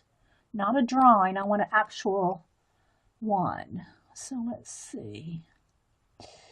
Let's see here. Here we go. There's a photograph of one. Okay, so it looks like in these big feathers. All right, let's see his body right here. Okay, so this is interesting.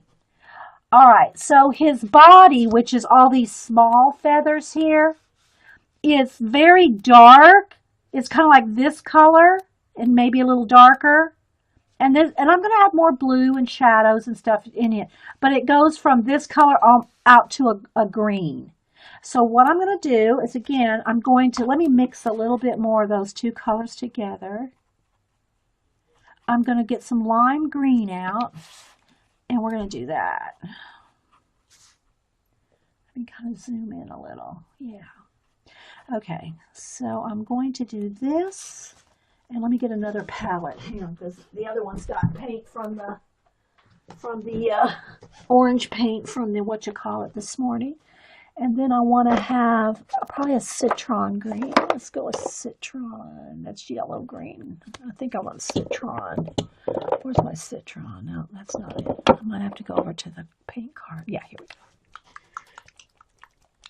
go. Okay, so what I want to do now, I'll put some of that out. Again, that's way more than I'm going to need, but and then let me clean my brush off, water this down.